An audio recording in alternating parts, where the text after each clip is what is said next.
There we go. We got it, Bob. Oh, hi. Sorry, we're running a little bit late. Excuse me a sec. Hey, Bob, make fast. Sorry, man. Welcome to Culture in Decline. My name is Peter Joseph. You know, this show is designed for those that want to be a little more skeptical about society, because perhaps you're like me, and as you stumble around this experiment we call global society, you can't help but feel an increasing sense of unease, perhaps even frustration, with respect to how we, the human family, have chosen to organize ourselves on this little planet. The late astronomer and well-known advocate of scientific thought, Carl Sagan, his famed PBS series Cosmos, once invited the question: if we were visited by a superior species from another part of the galaxy, and were forced to explain to them our stewardship of our planet, not to mention the state of human affairs today, would we be proud of what we described? How would we frame our explanation of how almost half of the world, over 3 billion people, are either barely surviving in abject poverty and sickness, or are simply dying off unnecessarily at a rate of about one person every couple of seconds, all occurring in the wake of an advanced technological reality where we could easily feed, clothe, and house every family on Earth in a respectable standard of living? How would we frame the global warfare, 230 million killed by their fellow man in the past 100 years alone? Based on what? Meaningless territoriality, resources, dogmatic, obsolete ideologies? Again, this all occurring in the shadows of a looming scientific recognition that we are indeed simply one family, sharing one household, bound by the exact same laws of nature, and hence the same unifying operational ideology. How about our economic system? The bedrock of what defines our society, not to mention our dominant motivations. How would we explain the reality that rather than organizing ourselves efficiently as a single system to properly manage this household we share, we childishly divide and compete and exploit each other through an archaic, completely environmentally decoupled game? A game, by the way, which not only appears to perpetuate a vast spectrum of social atrocities, but now seems to be further destabilizing society, decreasing our public health. Sorry to say, as an individual, I really don't care what you believe, nor do I particularly respect it. Why? Because I don't really respect what I believe either. There's no evidence to show that any of the traditional values, establishments, or social structures, common practices we have today will be relevant tomorrow. The only thing that appears to stand the test of time is this very notion of change, the ever-evolving understanding of ourselves and the world we inhabit. Perhaps some might think that that's actually the definition of human intelligence. What do you think about that? Less about what we know, more about how vulnerable we are. So when you look out your window, ask yourself, do you see intelligence or do you see dogma? Do you see a culture listening and working to realign itself with the ever-emerging natural orders as they unfold? Or do you see desperately stubborn efforts by many, particularly those in positions of power, trying to keep everything the same to the detriment of the entire human experiment? You know, like you, I might be only one member of this family that is now 7 billion strong. And like most families, yeah, sometimes it's hard for us to agree. But sometimes things get so bad, we need serious intervention. The following series is that intervention in the hope to salvage what is clearly a culture in decline.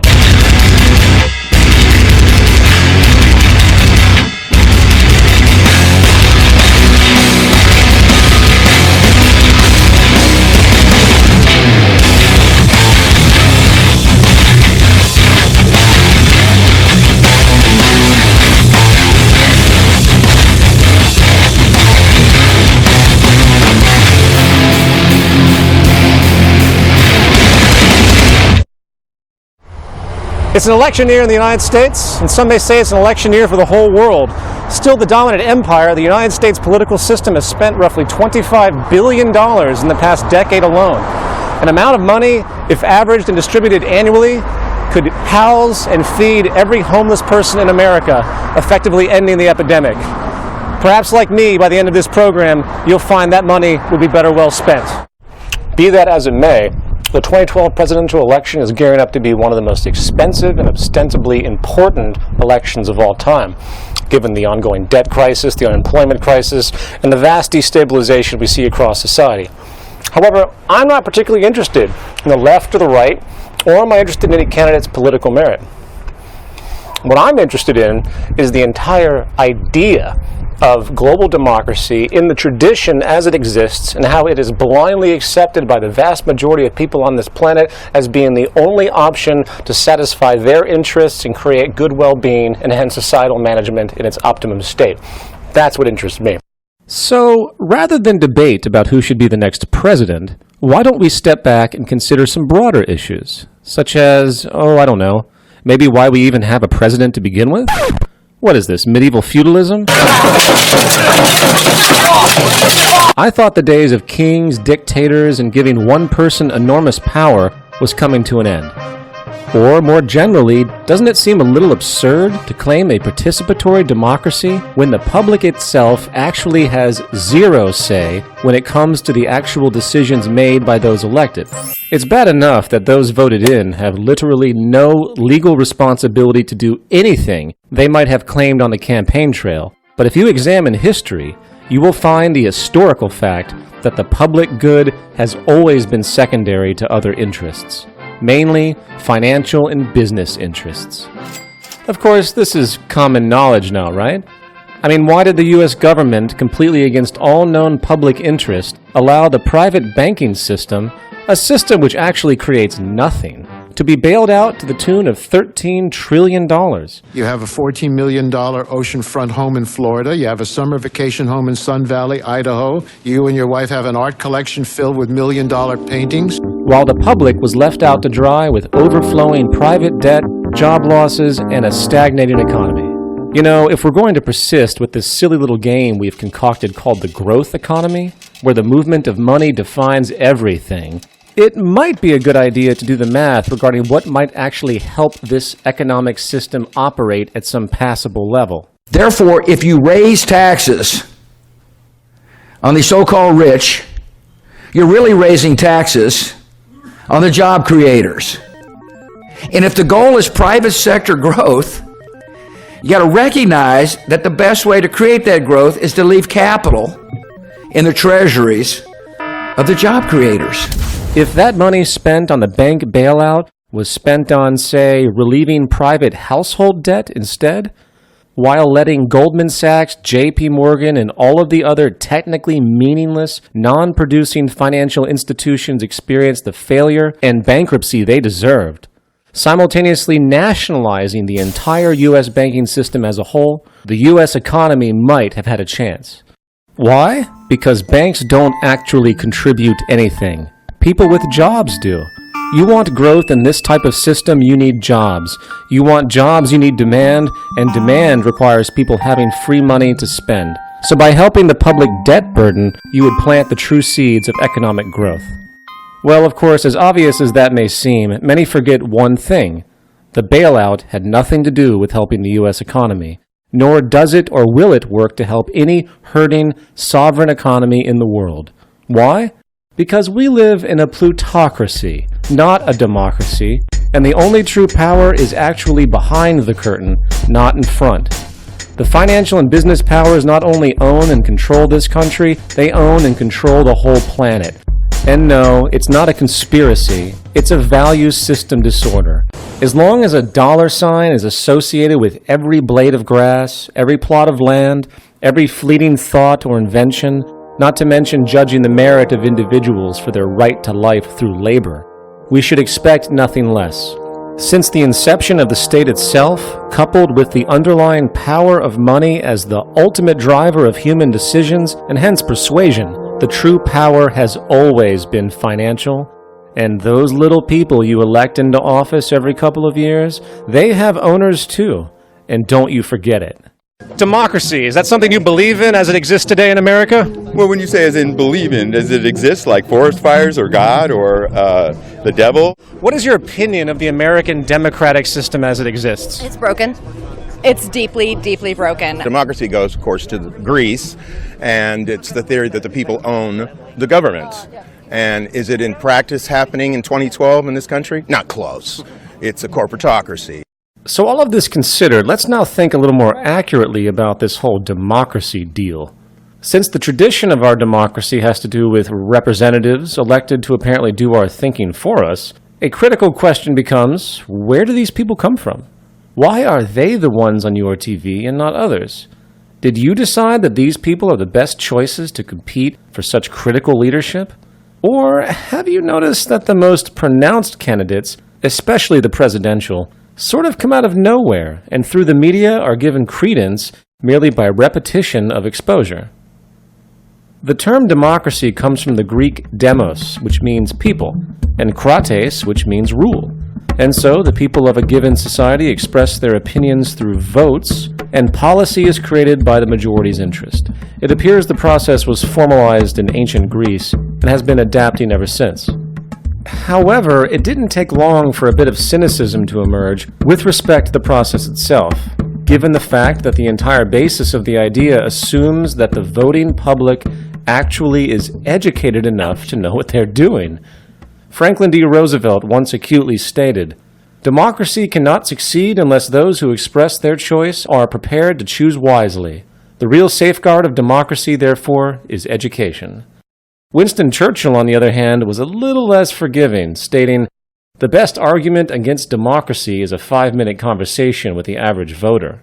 And, of course, the infamous Mark Twain jumped to the inevitable punchline, stating, "If voting made any difference, they wouldn't let us do it."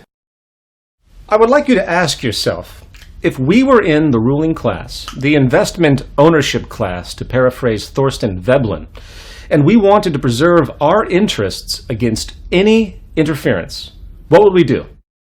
Well, first we need to take the broadest possible view we can. We need to make sure the voting public is as uninformed as possible regarding relevant issues that might contradict our establishment's practices. Coupled with that, we also need to eliminate as much independent, logical, causal, scientific thought as possible. So, let's support an extremely underfunded, outdated, and deprived public educational system. A system focused on merely getting a person a job one day, not teach them how to critically and logically think. The heart of democracy really is the basic assumption that the public is well educated about critical thought, they know how to think about things and evaluate, and therefore they can make proper decisions, right? What is your opinion on American education and hence its effect on the democratic process?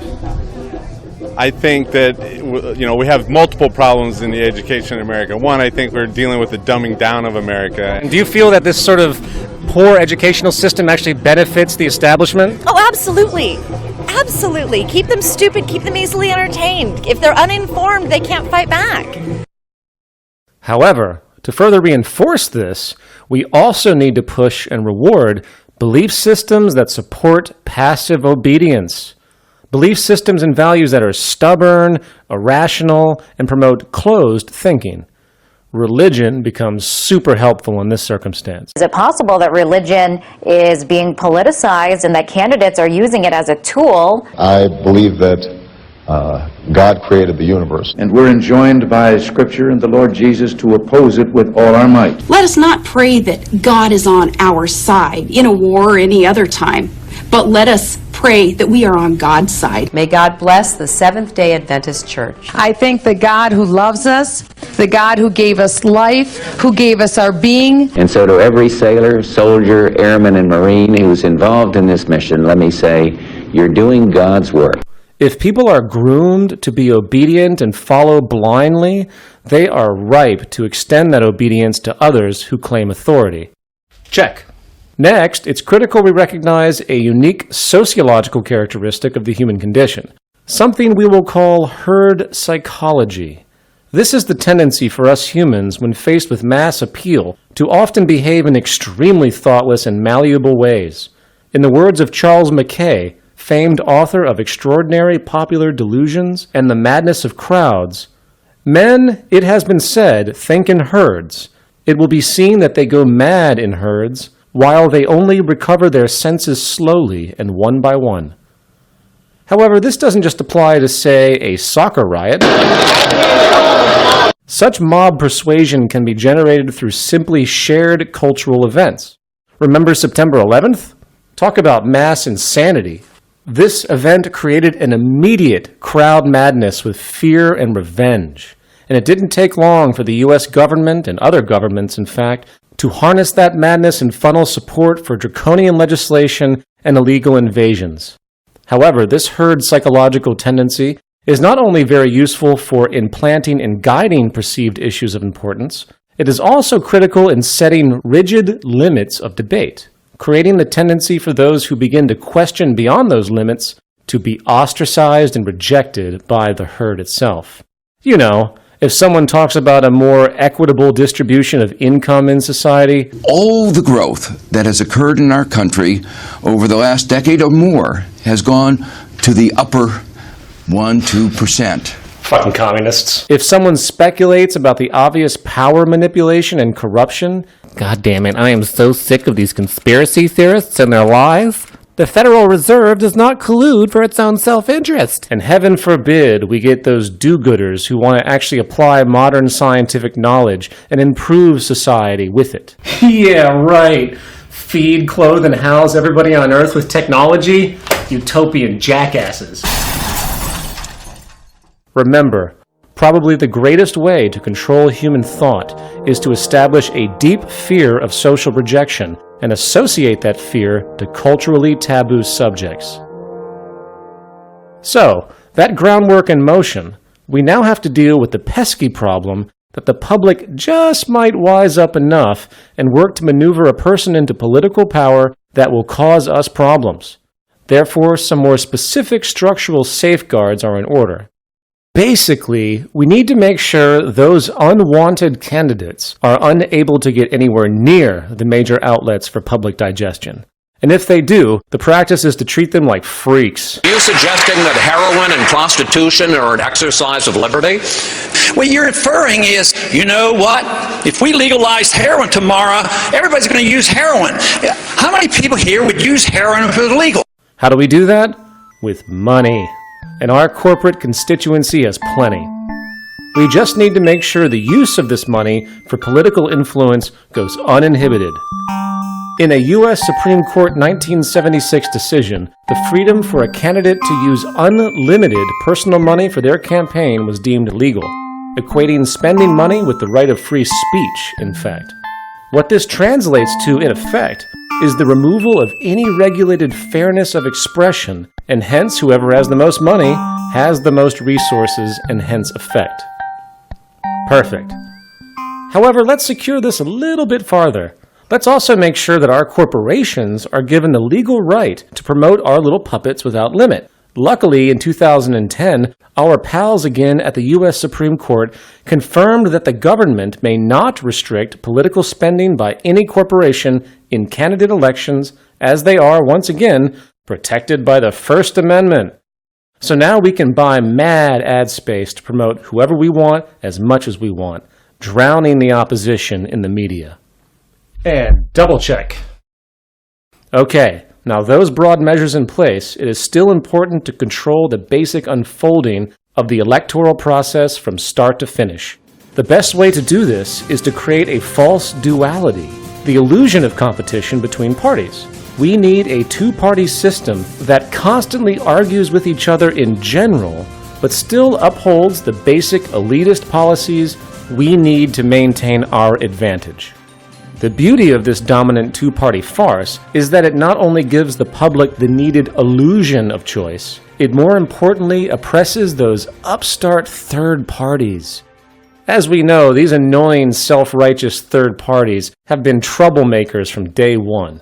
The civil rights amendments, women's suffrage, broad worker rights, child labor laws, and other agitations for industry all came from these rising third parties historically. Not from the dominant established group, us. So we need to be vigilant here. We need to get the public so used to this two-party dictatorship that they don't even mind if the two parties are given direct control over most of the electoral process itself. They need to have the power of organizing the rules of electoral redistricting, the primaries, the caucuses and debates, and of course we, the ruling class, will moderate their actions through lobbying, campaign contributions, exactly what the free market promises. the freedom to manipulate everything. So meet our friends, the Commission on Presidential Debates, or CPD. In 1988, the Democratic and Republican parties, or the Demo-Publicans as I like to call them, established the Commission on Presidential Debates. Posing as a nonpartisan institution, the CPD successfully took control of the most influential election event, the presidential debates. The CPD, which is a private corporation co-chaired by the former heads of the Republican and Democratic parties, decide through secret contracts who is going to participate in the debates and what is going to be talked about. So those pesky third parties, along with controversial ideas, can only come into play if the Demo-Publicans decide they can. I mean, really, can you imagine what would happen if those annoying social upstarts actually were able to go up against the trite, miserable logic and narrow subject matter typical of our rigged debates? But for the nurse, the teacher, the police officer who, frankly, at the end of each month, they've got a little financial crisis going on. They're having to take out extra debt just to make their mortgage payments. We haven't been paying attention to them. And if you look at our tax policies, it's a classic example. I'm sorry to interrupt, Mr. President, but I couldn't agree more. However, don't you feel that the tax policies and other common acknowledgments about what is hurting the average American is actually quite benign when compared to the very foundation of our economic system? You know, making money out of debt, charging interest on it that doesn't exist, which means that there is always more outstanding debt than there is money to pay for it. Of course, that lends itself to more debt being created to cover it, and essentially failure and bankruptcy is inevitable. Not for the upper classes as much as the lower middle classes, of course. Why? Because the lower classes are the ones taking the loans for their home and their car, while the upper class are actually making interest income. Rather than paying interest, they actually make interest through their deposits and investments. Obviously, this secures a massive growing class divide structurally. Is that not something worth considering? No? Oh, and as a final point about the CPD, our corporations can now directly donate to them, hence the parties, imposing our financial influence and hence agenda even more, making another end run around that pesky legal legislation barring corporations from contributing directly to political campaigns. A beautiful end run.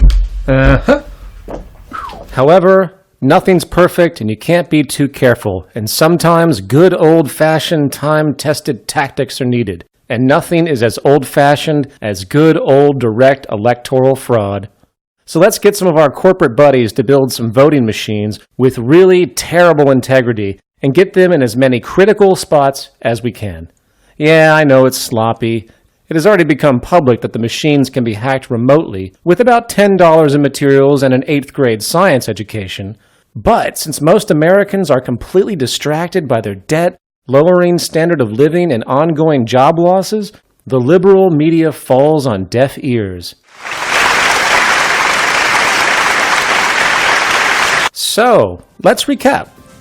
Free-thinking people tend to recognize the need for ongoing adaptation and change. So we need to make sure education supports the existing tradition through mere rote learning, not critical, logical thought. Next, we establish clear limits of debate in the culture and make sure those who go beyond the pale are shut down by endless ridicule and debasement. Then we need to harness the herd psychology and guide it through our media to either identify with the issues we need in the forefront or distract them outright. As far as large-scale influence, we need to have the freedom to do whatever we want and to use our vast corporate wealth to influence both public opinion and the candidates themselves. Our legal status as a corporate person now ensures our free speech and hence free spending. Next, we create the public illusion of competition and choice and gain as much control over the election process as possible.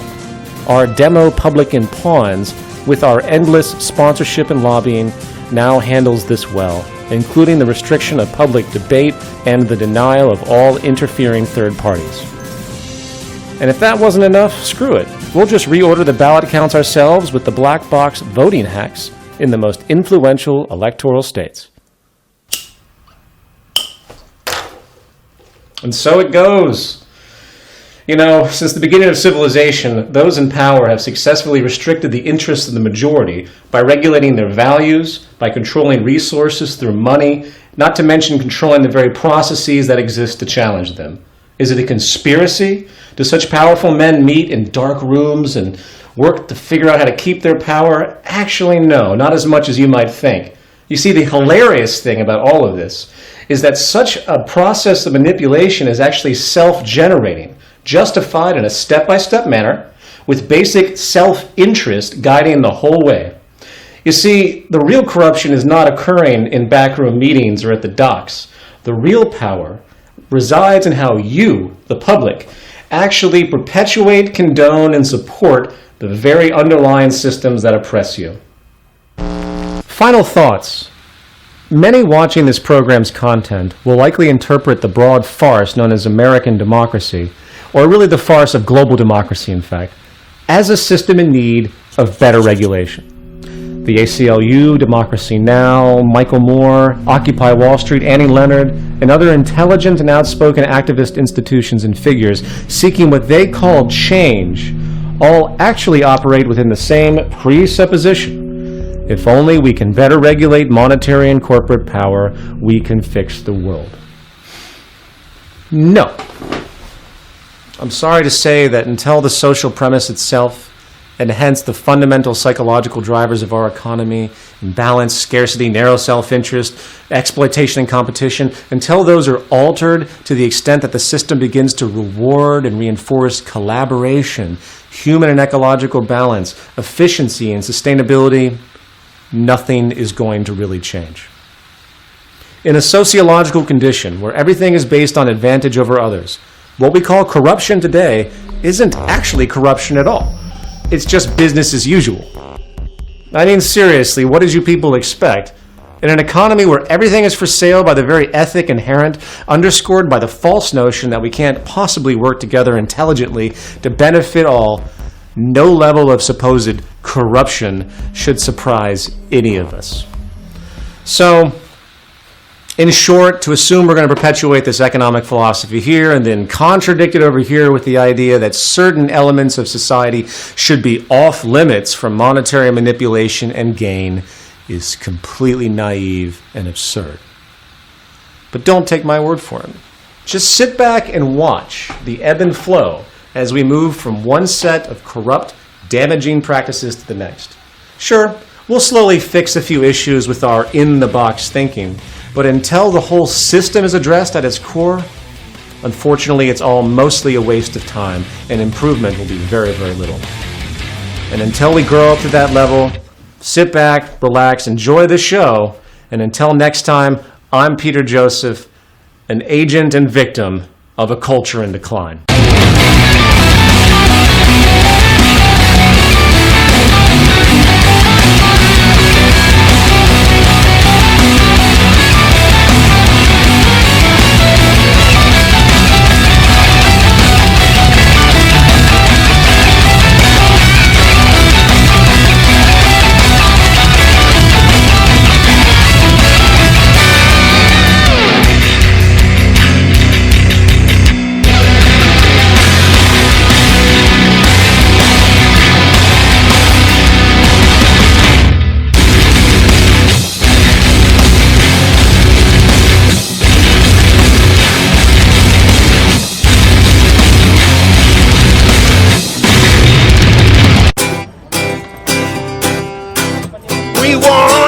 Take,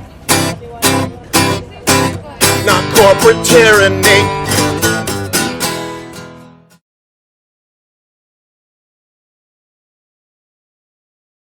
Modest preemptive actions can obviate the need of more drastic actions at a later date. I think that you've been taught things like confidence intervals in an elementary statistical course that would let you do this, but if you really studied carefully, you'd know that they don't let you do this. A really principled frequentist can't produce a probability distribution. The conclusion we want to point out when we think about valuation is the fact that means are scarce.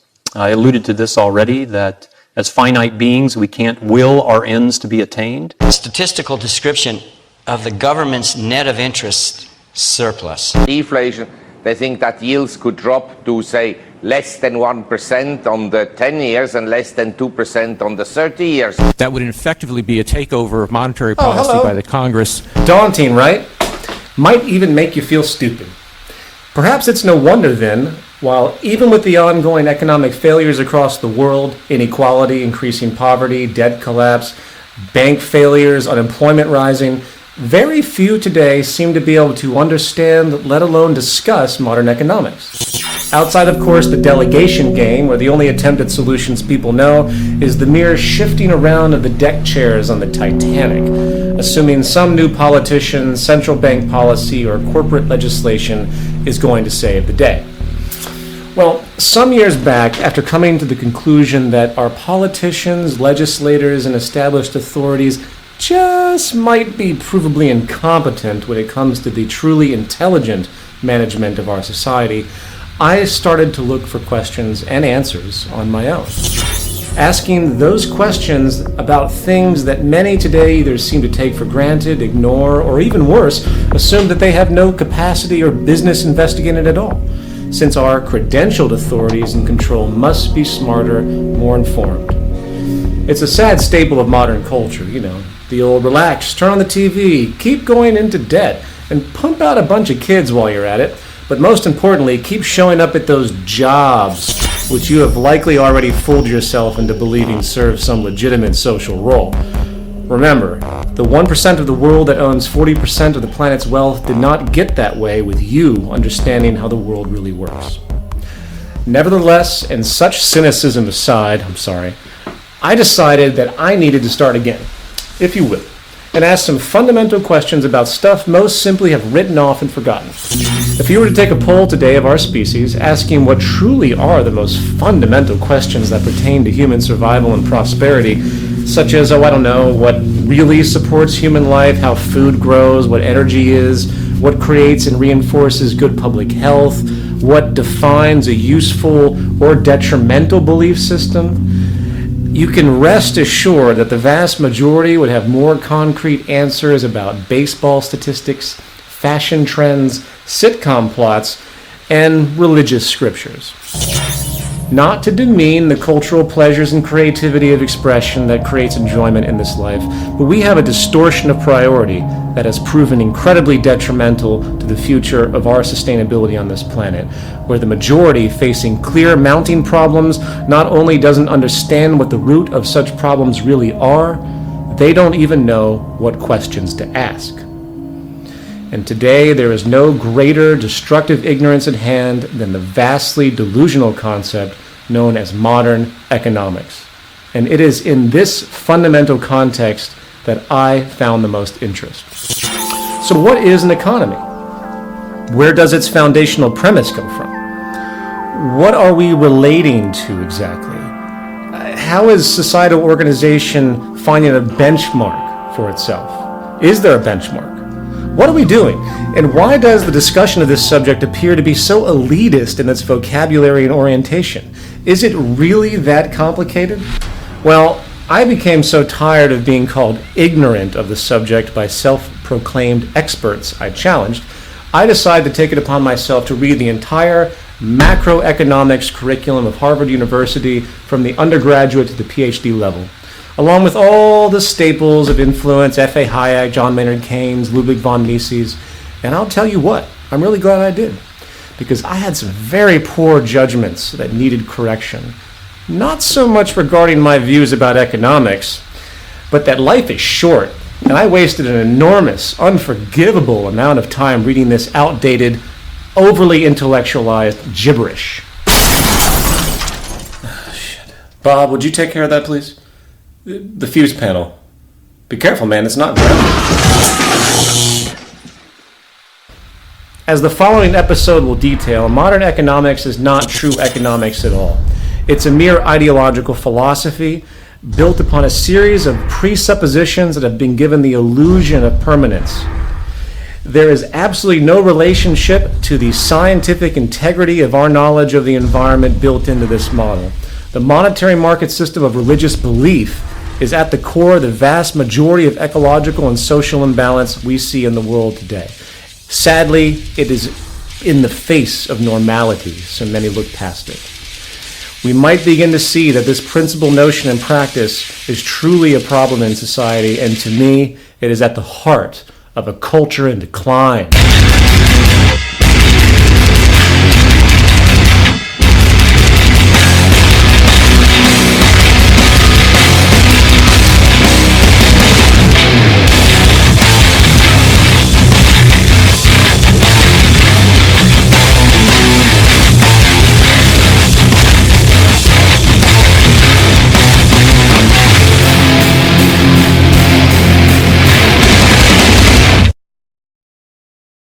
Earth.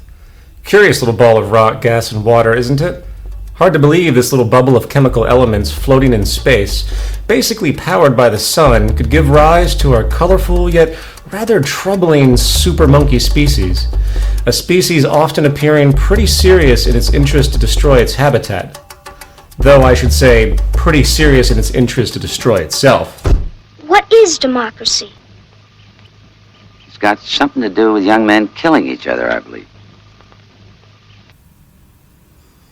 Excuse me a second. Bob, what the hell was that? The cutaway. It wasn't funny, it was just depressing.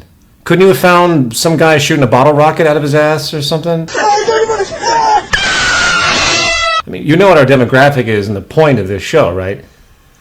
Okay, well, please. Anyway, perhaps our immaturity is just a phase, a tragically comedic rite of passage. No different than children that need to be burned by a hot stove in order to realize they shouldn't touch it, or what the physics behind it may be. Nevertheless, the history and characteristics of this little orb can be scientifically described with a good deal of accuracy.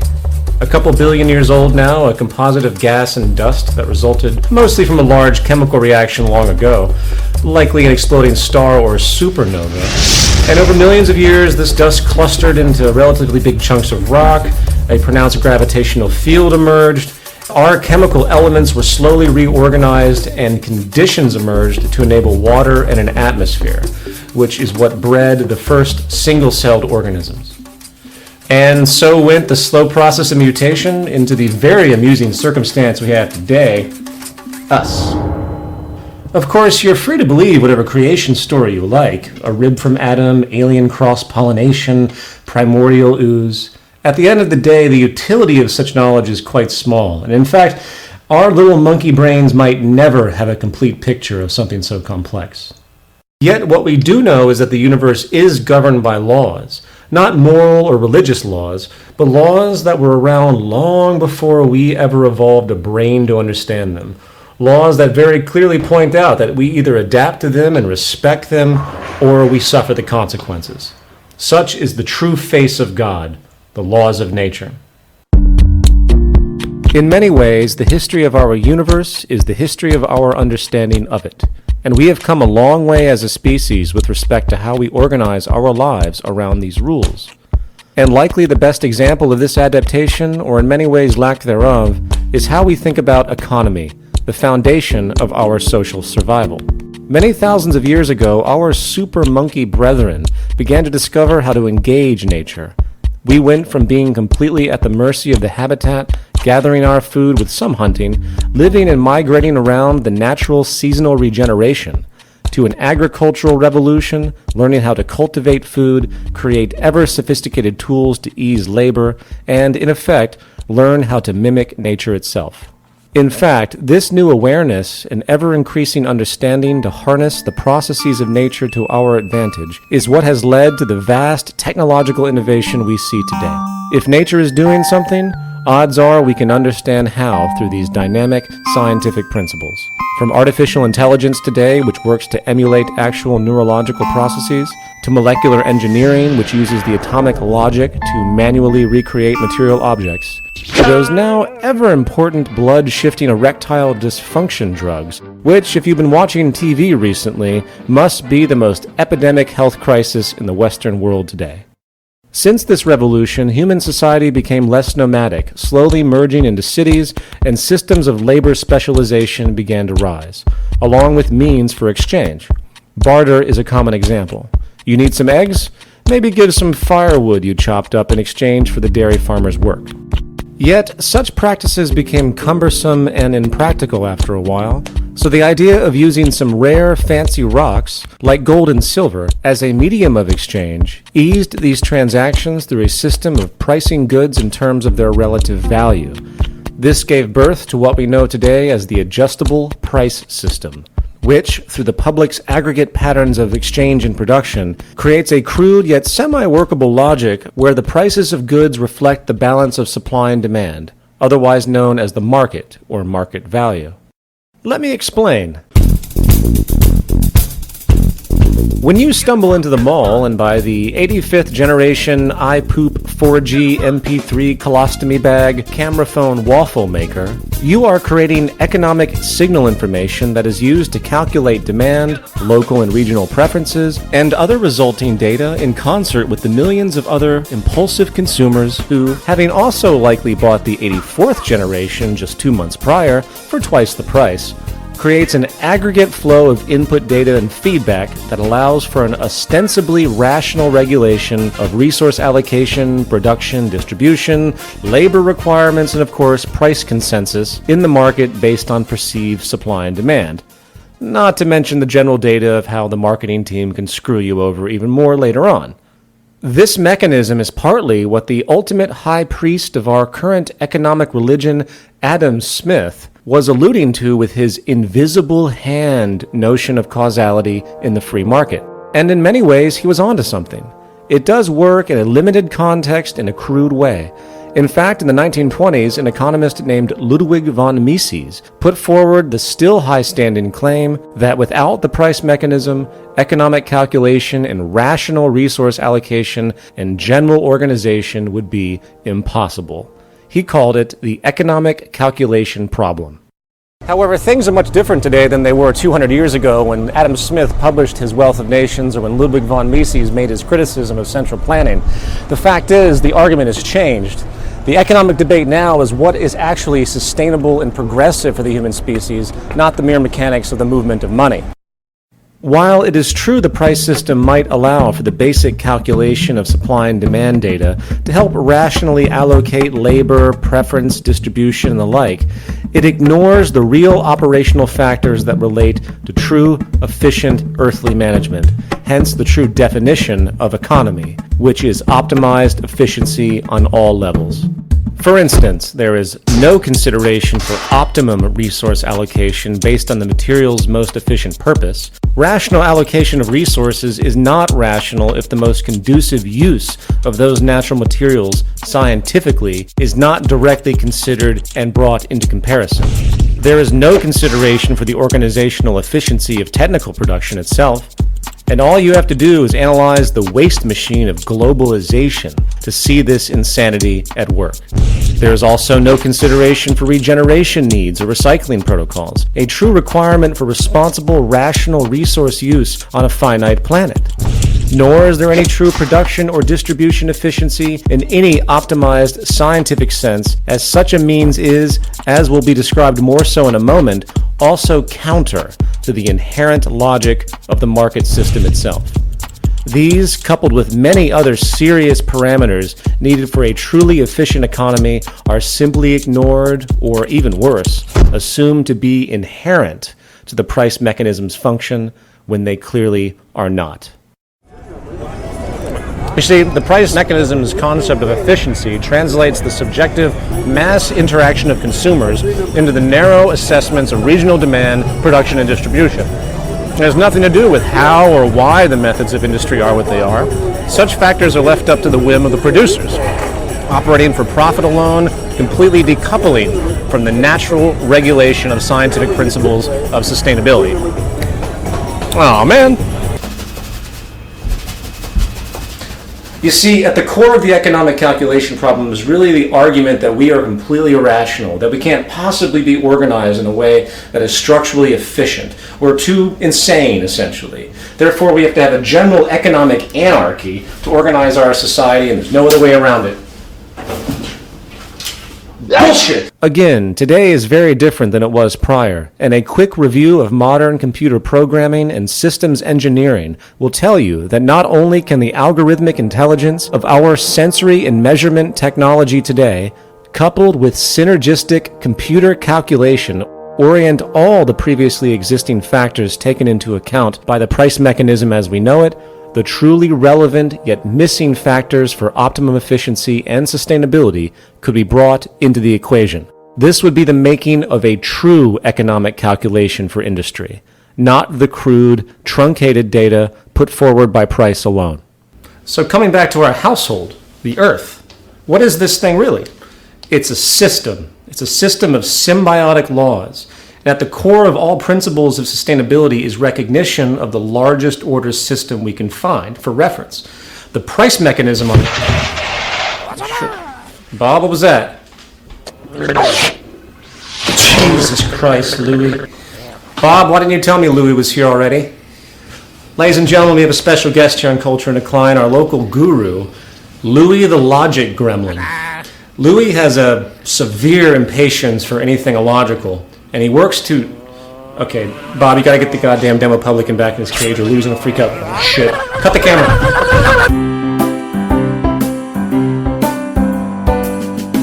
Sorry about that, ladies and gentlemen. As I mentioned, Louis here gets a little frustrated when it comes to anything illogical. And the demo publican is sort of his mortal enemy. Anyway, Louis, since we have you here, I want to ask you a few questions. Is the free market actually a good basis for sustainability for the human species?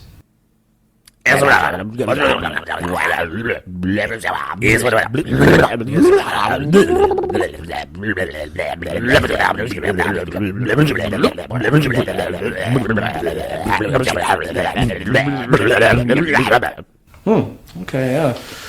Well, what about infinite wants and human needs? How do we calculate such complexity?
Well, thank you very much, Louis. Appreciate that. Well, there you have it, folks. However, logic aside, opinions about our economic system range dramatically. So to gain some public consensus on the issue, we now go live to our New York Culture and Decline correspondent, Big Scotty D, who's live on Wall Street. Thank you, Peter. This is Scotty D in front of the New York Stock Exchange. Today we're here in New York City just to try to talk to some people on the street and find out a little bit about what's going on in the world perception of economics. Culture and Decline, man on the street. Sir, do you want to talk about the economy? Would you like to talk about the economy? Would you like to talk about the economy? I really suck at this, but I don't think people want to talk about the economy either. I just walked to my supermarket and he told me you can do that here. Oh. However, there was one guy who was willing to talk to me. What do you feel is the definition of economics? Standing here in front of Wall Street, I'm just curious, what do you think economics is? Well, I would say that economics is really it's just based on money, the things that go on from over here by Wall Street. It's just money that makes the system, generate throughout New York City or wherever in the world. But it's just mainly a money thing which make the world go around. I know what you're thinking. You're thinking, what is this guy talking about? But in reality, he probably knows as much about economics as I know about interviewing people on the street. And it seems like most of us really don't know what the economy is all about anyway. Back to you, Peter. Man on the street. Is it me, or have you noticed that there is more for sale in the world than ever before? And I'm not referring to goods in your local store. Today, the market rationale is that everything is for sale and nothing is sacred. Need some cash? Why don't you rent out your forehead to commercial advertising?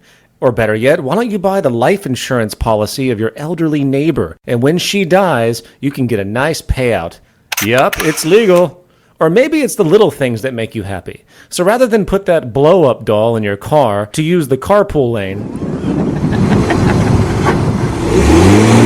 just buy it like you can in Minneapolis. Or maybe you have an itch to slaughter that endangered black rhino in Africa. Well, you can. Costs you about $150,000, but hey, it's there. $150. Boy, I can't wait to eat that rhino. Or more seriously, maybe your kids are not excelling well at school. Well, the market has a solution. Pay them. Pay them to read and get good grades, like they do in Dallas, Texas. But perhaps that's overkill, because by the time they hit college age, most prestigious universities will look the other way for admission once a nice hefty donation is made for that new library wing. Want to serve your country but are tired of all those pesky UN war rules and poor pay? Just join the growing legion of private military contractors who are slowly replacing the U.S. military in general. Or how about love? Need a date but don't want to wade through all the fog? Women will now go on dates with the highest bidder on some dating sites. Forget chatting, just fork out a couple $100 to entice the woman of your choice to allow you to pay for her dinner. I'm sure it will be a long-lasting relationship. Or perhaps most important, does your business need a law passed to secure profits? Well, just hire a lobbyist to influence Congress. As the prior episode of Culture in Decline denoted, there is nothing in the political and legal spectrum that is not clearly for sale. In fact, why do you think the court system allows most offenses to be cleared with monetary fines?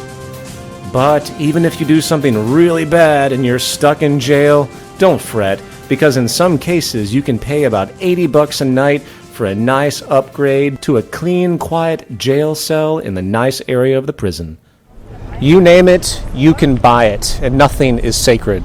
143 years after the passage of the 13th Amendment to the U.S. Constitution and 60 years after Article 4 of the UN's Universal Declaration of Human Rights banned slavery and the slave trade worldwide, there are today more slaves than any time in human history, trafficking about 30 million for various profit schemes.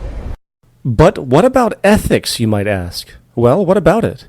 Ethics and morality continue to be redefined by the economic ethos of the day, and when a Wall Street trader makes millions of dollars betting against the currency and hence prosperity of another country, I can assure you he is sleeping like a baby at night. And why shouldn't he? He is simply doing what is rewarded and reinforced by the economic system at large.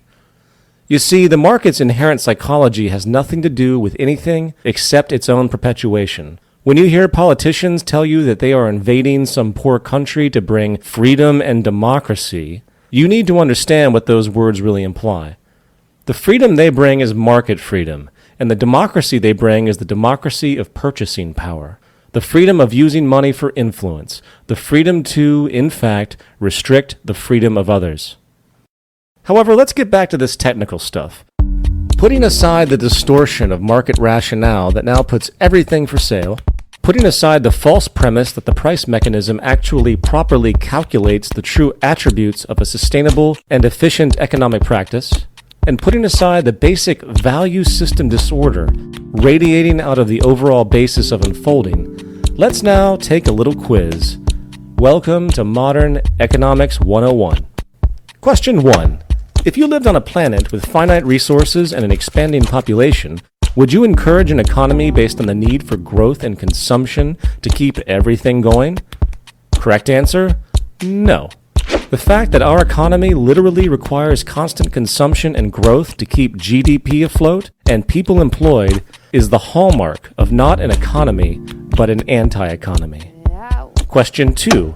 If you were a producer, would you make goods to be as durable and adaptable as possible given the finite nature of resources and an interest to maximize labor productivity? Answer, yes. Today, it's the opposite, and not only are all goods inferior the moment they are made due to the cost efficiency needs for corporations to remain competitive, most companies also engage in what is called planned obsolescence, which deliberately reduces good quality to encourage repeat purchases for more profit. Question 3. If you were a socioeconomic planner, would you encourage everyone to buy one of everything, hoarding that personal property protectively, even though many goods are used infrequently? Answer, no, that would be inefficient. The reality that goods are only as relevant as their use would be realized, and hence a system of shared access, not blind restrictive universal ownership, would be the most rational manner of unfolding. Question 4. What about incentive? Would you push a cutthroat competitive environment where everyone is out for themselves or their little group? Correct answer, no. Knowing what we know today about the competitive mentality and how it creates abuse, along with the reality that collaboration and the sharing of information is truly the driver of progress on the social level, competition would be seen as the most limiting of arrangements as a philosophical practice. And question 5. What would be the basis for reward today? Would you require every human to submit to each other for labor as to achieve the means for survival? No, that would be crude and counterproductive given the state of technology. Modern technical capacity has the ability to increase productivity beyond anything known in human history, not to mention secure more safety and efficiency in general. To push human labor for income in the face of this tool for vast improvement is just absurd. Final thoughts. If we were to take a step back and reflect upon how our human family is behaving across the world today, from Western materialism to Islamic extremism, from nuclear war to necrophilia, we are faced with a dark yet extremely entertaining reality. The very real fact that we are monkeys in the wild, barely out of the jungle on this planet, in the words of the late great George Carlin. Inching out of the dark ages, in fact, from a period of deep fear and confusion with respect to who we are, what we're doing, how we relate to each other, not to mention how we relate to the habitat that spawned us. On one side of the spectrum, we have a vast spectacle of human conceit, stubborn ignorance, so much so that if you're like me, sometimes you wonder why we should try it all. That maybe this species deserves everything it gets, and its fate as an evolutionary cul-de-sac, a failed genetic mutation, might be an ideal hope for this universe. Cynicism aside, however, it's easy to see that there is a growing change in the minority, which will slowly become majority if we let it. An awakening is happening. An awakening where people have stopped imposing their traditional ideals and various ideological baggage on the world and instead are starting to listen. Listening to what the tools of our ingenuity has afforded us. Listening to the message of nature itself. And if there is any context which needs a serious intervention with respect to the natural laws that govern us, if there is any context where we need to simply pay attention, prepared to drop all of our prior assumptions and change accordingly, it is in the economic context. Economics is not just some arbitrary abstraction for processing and distributing resources. It is an underlying value molder that programs us into modes of behavior that extend into all areas of our psychology. It is the active global religion, whether people like it or not. And for those of us that wish to see reason triumph over dogma, we have a long, long road ahead. Advocates of the free market model of economics will tell you that there is no other system possible to calculate society, that the competitive basis is the only way to incentivize our primitive culture. They will tell you that reduced economic interference of government is the key to preserving the true integrity of the market economy and also preserve our so-called liberty, which they say would be quickly corrupted as tyranny and oppression must occur if any type of collaborative, designed economic practice was applied. They talk of the true free market a utopian ideal that claims the invisible hand, if allowed to run without interference, would alleviate the poverty, deprivation, abuse, corruption, conflict, and inefficiency so common in the world today. Well, as with all religions, delusion is common. Because today the market is actually more free than ever, with the state being nothing more than a parent corporation working to assist its commercial subsidiaries which support it. Everything is for sale and no one is accountable.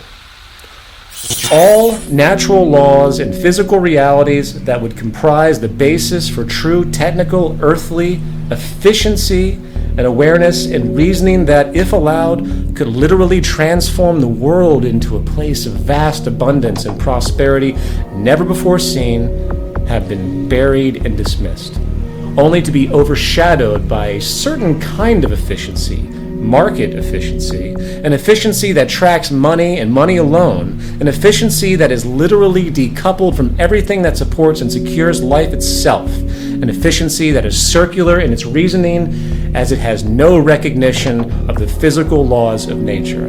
The laws of nature, which are in fact the only real true government and regulatory system that has or will ever exist. But then again, who is to say it matters? Maybe we should all just take it in stride. Maybe this reality show of humankind, this satirical, tragic parody of itself, to be sure, doing all it knows, maybe this is the way it is, and our brains, our genes are messed up, and we're just waiting for the final laugh track when Spaceship Earth slams into that psychological brick wall. I guess time will tell. And until then, sit back, grab some popcorn, and keep watching the greatest reality show of all time. And until next time, I'm Peter Joseph, an agent and victim of a culture in decline.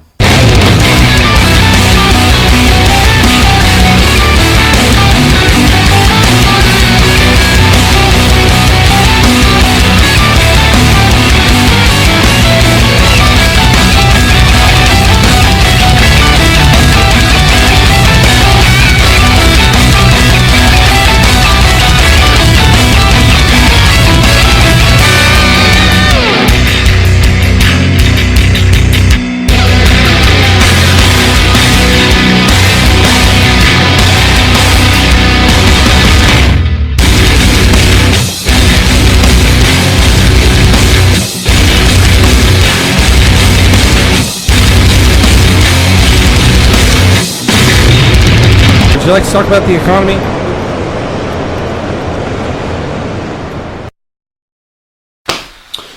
Oh, hello. Hey, tell me honestly, do these pants make my ass look too big? Or wait, maybe not big enough. Is it time for a little butt cheek augmentation? Or maybe a little liposuction to take away these love handles at least. And perhaps while I'm at it, a nice tummy tuck. You know, that can't hurt to even it all out. But wait, why should I stop there? Since I'm a bit too lazy to work on these pecs, perhaps some implants might be in order. Along with a nice minor neck lift. Of course, I'm definitely going to have to do something about this male pattern baldness, right?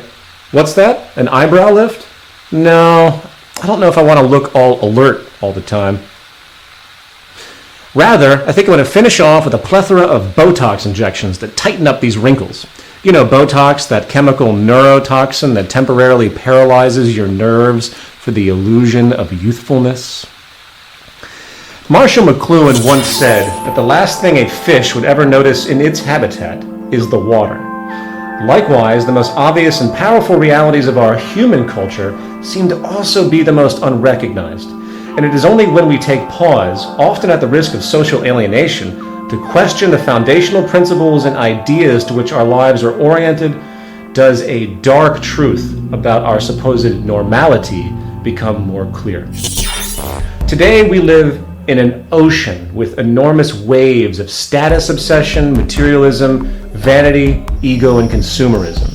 Our very lives have become defined not by our productive thoughts, social contributions, and goodwill, but by a superficial, delusional set of associations, where the very fabric of our society now radiates with cheap romanticisms, connected to vain competition, conspicuous consumption, and neurotic addictions, often related to physical beauty, status, and superficial wealth. In effect, social conformity masquerading as individualism, with the virtues of balance, intelligence, peace, public health, and true creativity left to rot on the sidelines. The cultural water we inhabit today runs deep with heavy pollution. It starts in our formative years, where to be smart and achieving is to be a nerd, a dweeb, or a geek, with social praise instead relegated to those of accepted appearance, wealth, and mindless brawn, reinforcing the idea that to think, know, and challenge is to be ridiculed, while to uphold the status quo, conform to the ideals imposed by society, is to be rewarded. At what point does that multi-billionaire with the 5 mansions go from being a peak icon of culturally accepted success to an example of a severe mental disorder, amounting to compulsive addiction, in fact, where the billionaire is revealed as nothing more than a social abomination in disguise by their decision to hoard such excessive levels of problem-solving wealth for no other utility than mere ego status? But then again, we can't be too hard on them, right? For what they're doing is simply what they've been taught. Just as the religions you believe or the gaming strategies you use for survival are groomed and cultivated by the environmental condition of your existence, so are the many other waves of influence in this ocean of memes that comprise the zeitgeist of the time. So maybe we should start to question what it is we are actually trying to accomplish rather than complain, and look at the social normalities of progress and success as they exist. And I don't know about you, but I'm beginning to suspect that the new commercial lifestyle that has been touted by economists and historians as some marvel of human social development is actually a hidden form of retardation. An unseen manifest value distortion that is making us sick, antisocial, increasingly vain, ecologically indifferent, and perhaps more and more malleable for the controlling factions of our society itself. Maybe, just maybe, our modern cultural strives for so-called success itself are in fact not symptoms of social progress at all, but symptoms of a culture in decline.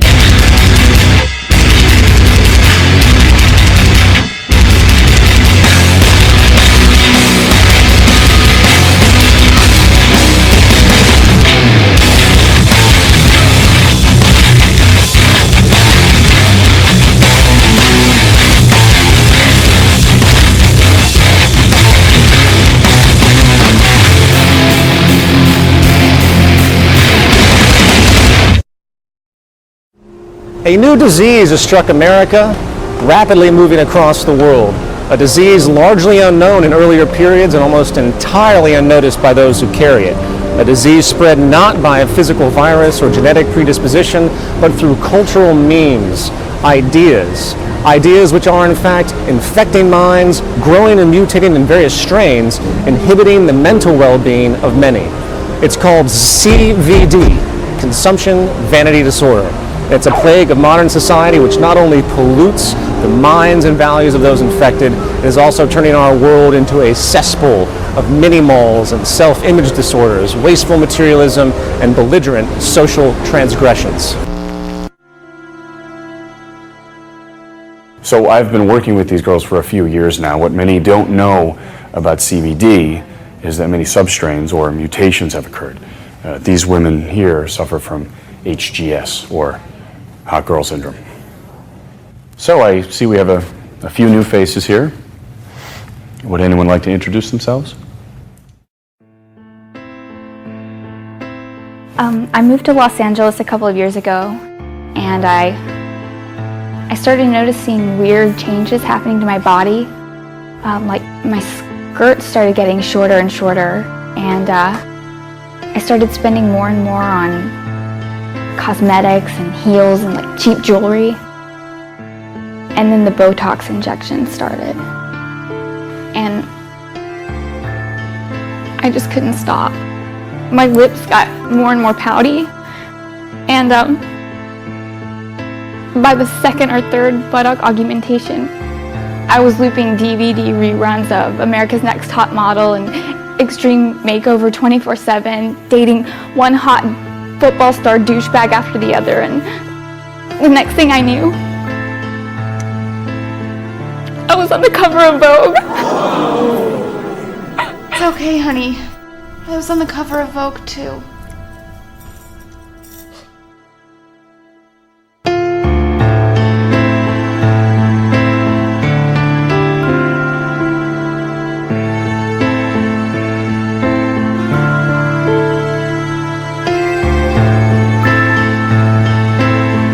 If we go back to the early 20th century, we find a critical crossroad for industry, where the rapid technological advancement was beginning to challenge the most basic foundation of traditional economics, and hence, social operation. You see, at the core of our socioeconomic system is labor and demand. Without product demand, of course, there is no need for production or employment. And without employment, the working public draws no income or purchasing power to buy the goods that keep the economy going. Early in the 1900s, a powerful expansion of productivity through machine application and mechanization brought about something industry really hadn't seen before: a goods surplus. A 1927 article in Nation's Business, conducting an interview with then Labor Secretary James Davis, stated, "It may be that the world's needs ultimately will be produced by 3 days' work a week." Years later, engineer R. Buckminster Fuller described the phenomenon as being able to accomplish more with less, in that the energy, manpower, and resources needed to accomplish particular goals was actually decreasing, while the accomplishments themselves were accelerating. In other words, industry was becoming more technically efficient. However, pre-20th century America and Western society in general maintained an ethic of being frugal overall. There was a conservative ethos where goods were obtained for their utility, a culture of needs, not excessive wants, and most people really didn't see the need to increase their consumption simply because they could. So, the ruling industrialists and social planners had a choice at this point. Either the system was to be adapted to this new more with less productivity, which could mean a rise in leisure time, a shortening of the work week, and an adjustment of pay scales and good values to reflect this newfound abundance as need be. Or, something more dramatic had to happen.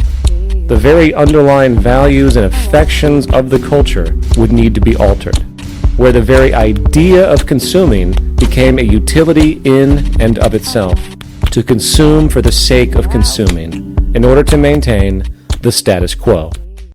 Well, needless to say, given the very nature of capitalist philosophy, the latter... What's that? Oh, right.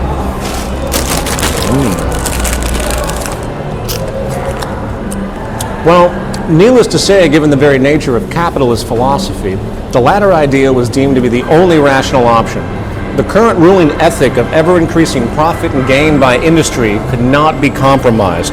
So the alternative idea of working toward an abundance to meet human needs, enabling perhaps a level of personal freedom never before seen, maybe even flourishing a new period of enlightenment for human existence, was rapidly cock-blocked by the interests of the ownership class.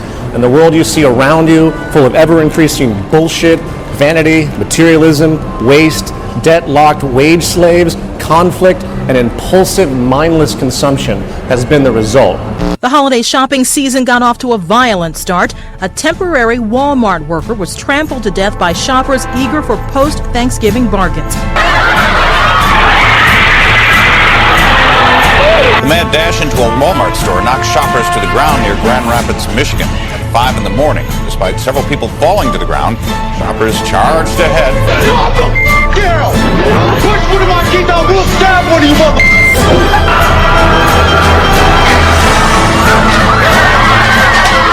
Another incident here, a 28-year-old pregnant woman was knocked to the ground by that same crowd. Witnesses here at the scene say that woman actually suffered a miscarriage. And in Southern California, shots rang out inside a crowded toy store.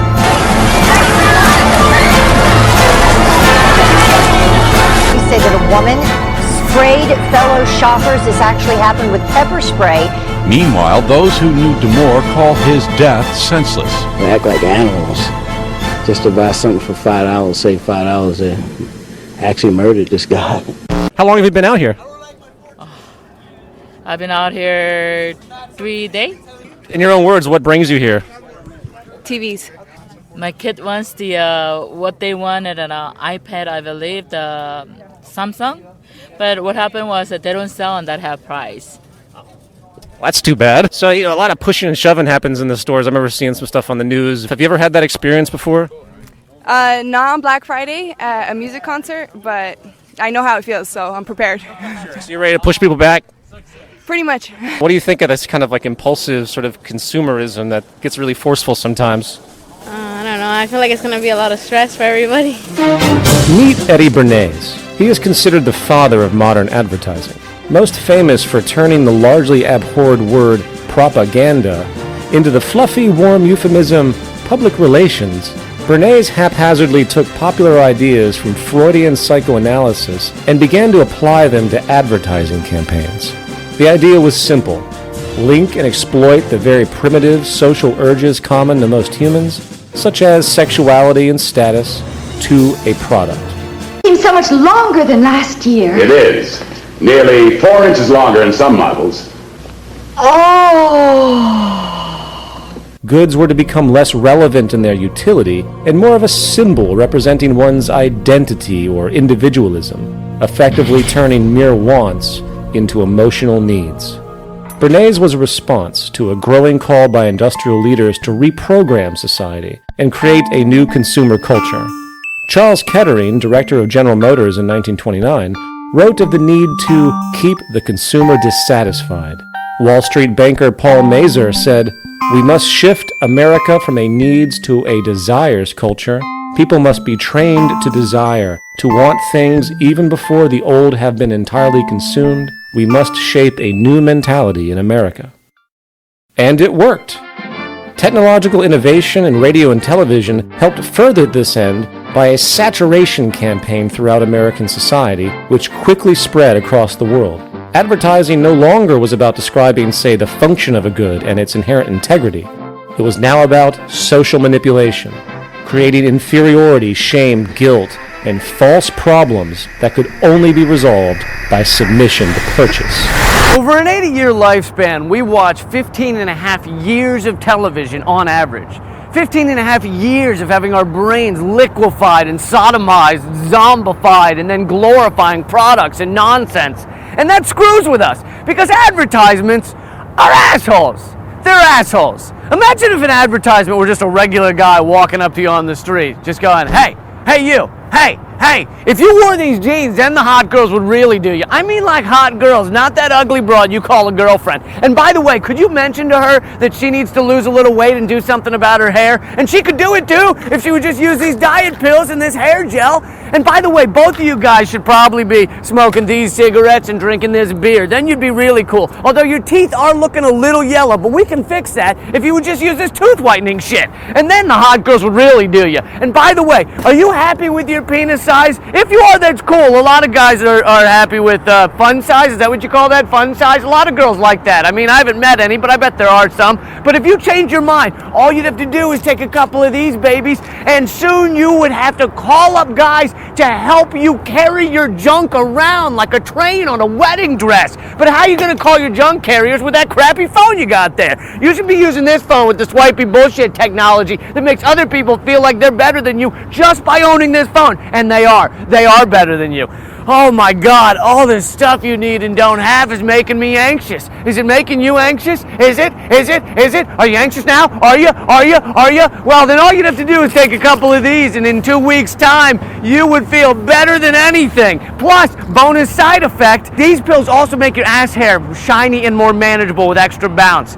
Anyway, I gotta go, because your girlfriend just decided she looks pretty good in a vintage dress, and I gotta turn that around quick before she stops taking the Ambien Prozac cocktail I gave her, and then she'll stop shopping continuously in order to fill the void created by self-hatred, created by me.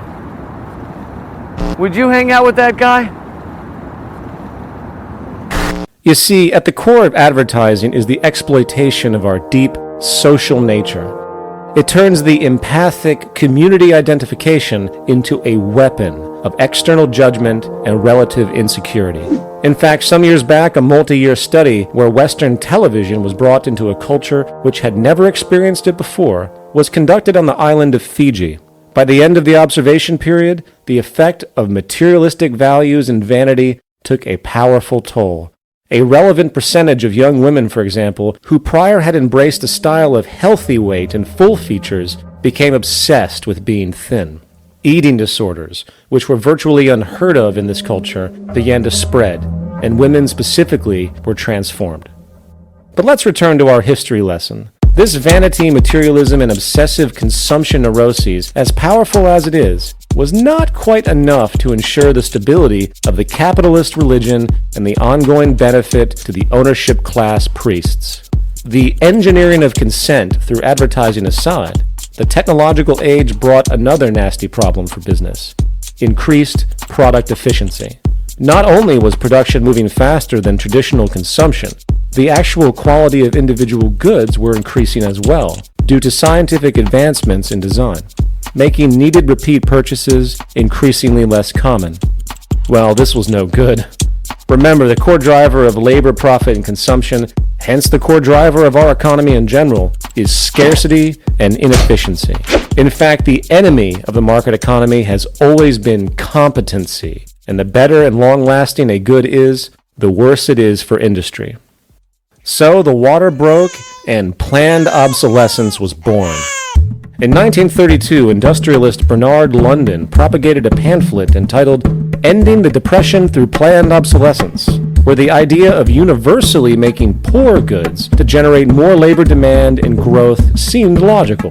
Some even wanted to make it mandatory for all industries, legally, where life cycles were decided not by the natural state of technological ability, but by the mere ongoing need for labor and increased consumption. In fact, the most notable historical example of this period was the Phoebus light bulb cartel of the 1930s, where in a time where light bulbs were able to last up to about 25,000 hours, the cartel forced each company to restrict light bulb life to a mere 1,000 hours to assure repeat purchases. And in time, this eventually became the strategic approach for all industries. And if you were to sit down and compare the true efficiency possible today to what we're actually doing to keep this waste and deprivation machine going, you would puke in your soup at the lost possibilities. And the final component to note here relates to the problem of purchasing power itself. A fail-safe was needed to ensure monetary circulation and so-called growth, even if the purchasing parties didn't have it. Well, welcome to credit expansion. Credit access has been, in reality, the core driver of economic growth in the West for a very long time. And a quick glance at the private and public debt today globally shows that it is not an anomaly for a person or country to live far beyond its financial means. It is indeed the set fashion. The amount of debt existing globally today far exceeds the entire global money supply itself, and it has been this borrowing from nowhere that has compensated for the inherent limits of employment and wages. However, as bothersome as all of this may seem with respect to ecological irresponsibility and cultural neuroses, the rabbit hole runs deeper. We often forget that the undercurrent of the last couple thousand years has been that some in our species are apparently more deserving than others, and the slavery, exploitation, and ensured deprivation of one group for the advantage of another was considered some law of nature. During feudalism of the Middle Ages, social divisions were clearly defined, with the king and his nobles and barons, etc., holding control of the legion of serfs who were essentially slaves in exchange for basic resources and moderate protection. A common theme during this period was that a genetic or religious superiority of the kings and his constituents gave them the right to dominate. However, as feudalism inched into state monopoly mercantilism and then into open market capitalism, the view of the average peasant laborer, or working class wage slave as they exist today, mutated to where whatever minor protections existed prior was removed to support a doctrine where if a person is not able to obtain work in the market economy, their right to life or mere existence is completely without security. Adam Smith, David Ricardo, and Thomas Malthus, and other pivotal figures of the dawn of modern capitalism make it very clear that the system they advocate is not for everyone. It isn't as though they actually wanted it that way. They weren't Nazis or anything, but when you consider the scarcity-driven world which they lived, it did seem natural enough. Adam Smith, observing the nature of a social order defined by property relations, stated, "Civil government, so far as it is instituted for the security of property, is in reality instituted for the defense of the rich against the poor, or of those who have some property against those who have none at all." David Ricardo, building on Smith's invisible hand, pseudo-Darwinistic view of market survival, extended the notion to where the inevitable poverty and deprivation of the poor was to be a societal law of nature like gravity, with Malthus going so far to say that you only do harm to the poor by trying to help them. He stated, "Instead of recommending cleanliness to the poor, we should encourage contrary habits. In our towns, we should make the streets narrower, crowd more people into the houses, and court the return of the plague." Of course, many hearing such rhetoric today naturally react in apprehension, not understanding the source of such cold perspectives. Again, if we went back to pre-industrial Europe and witnessed the vast imbalance, scarcity, and poverty, perhaps in fact due to population outpacing production capacity, your intuition might draw the conclusion that the carrying capacity of the land simply can't handle the current population. You might also then come up with some very convenient justifications as to why some are to live and prosper and some are to die and be deprived. Why some deserve a great deal of wealth and honor, and while others must be condemned to destitution and subsistence. So it is very easy to see how this classism has held strong, even though its counterparts of racism and sexism have slowly subsided in modern culture. Today, all economic schools of thought, from Keynesian to Austrian, support a will of the market theme, where your value is measured not by the fact that you exist as a human being, but by the place you hold or don't hold in the economic machine. Consider this quote by Ricardo. "By gradually contracting the sphere of the poor laws, by impressing on the poor the value of independence, by teaching them that they must not look to systematic or causal charity, but to their own exertions for support, that prudence and forethought are neither unnecessary nor unprofitable virtues, we shall by degrees approach a sounder and more healthful state." You see, the myth of this system is that people get what they work for, as though it's a level playing field, as though the competitive nature doesn't inherently breed corruption. Wrong! Oh, man. Bob, what's he doing here? So what kind of bullshit is Peter Joseph Stalin feeding you people this episode? Listen, people, what Captain Freedom Hater over here doesn't seem to understand is that the poor are fucking stupid. They're stupid and lazy, and they get what they deserve, all right? And I'm so sick of the nanny state coming in and taxing my hard-earned trust fund so these cretins can go and live it up with their lottery tickets and their malt liquor.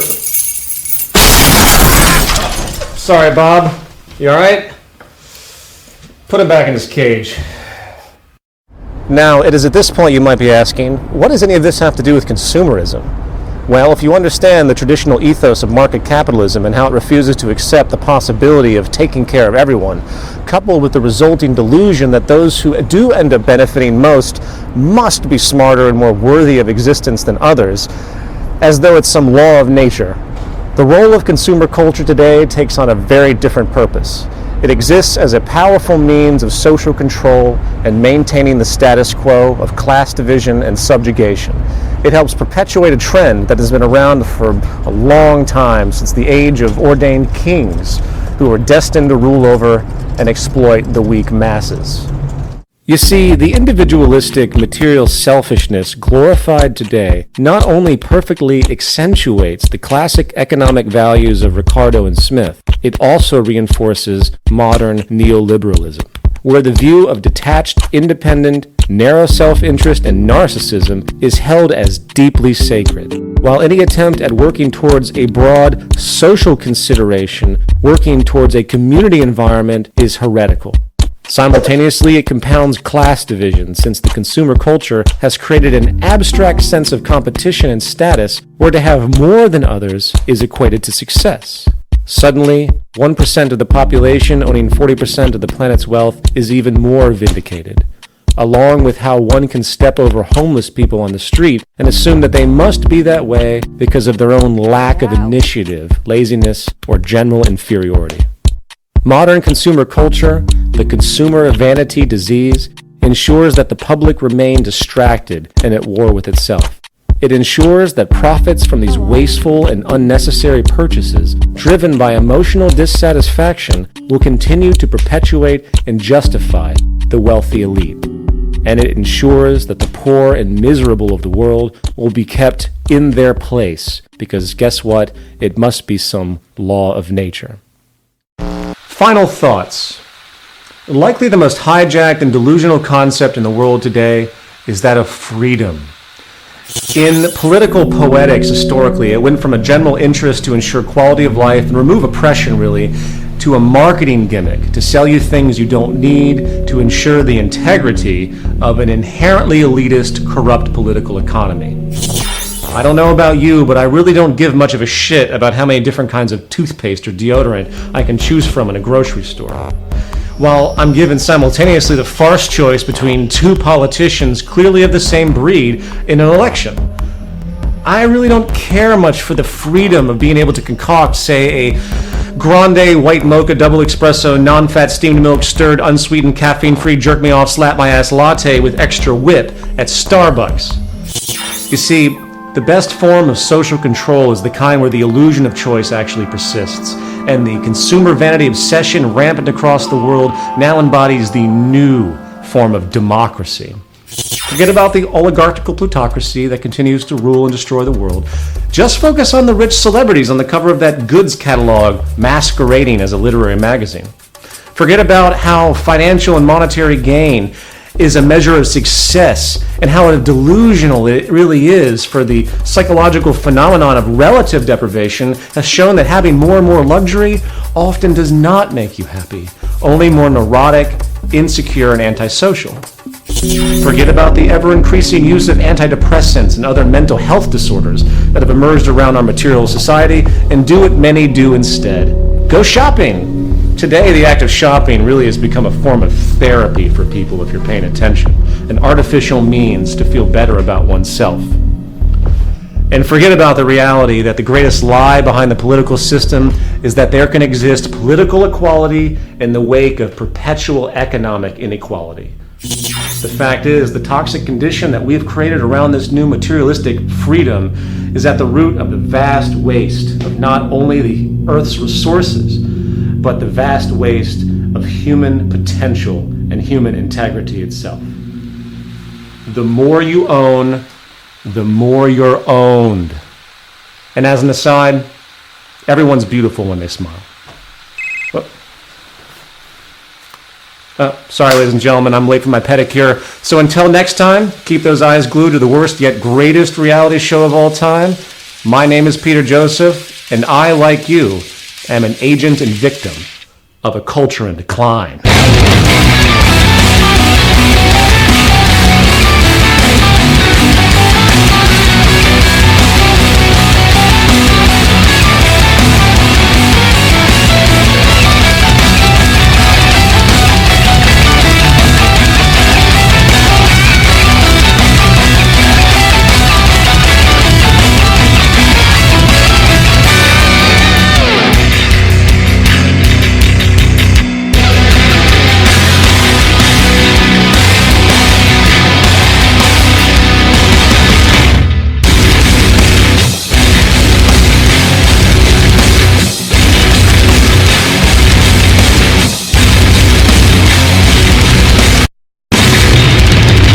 So given the trials you all experience in your day-to-day coping with this disease, how has it affected your livelihood? Why don't we start with you? What are you doing for work? Porn. Victoria's Secret model. Porn. Louis Vuitton model. Porn. Guest model. Porn. American Apparel model. Okay, porn.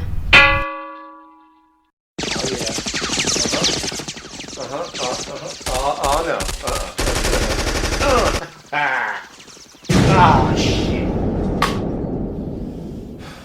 Oh, hello. Sorry. War. We love it, right?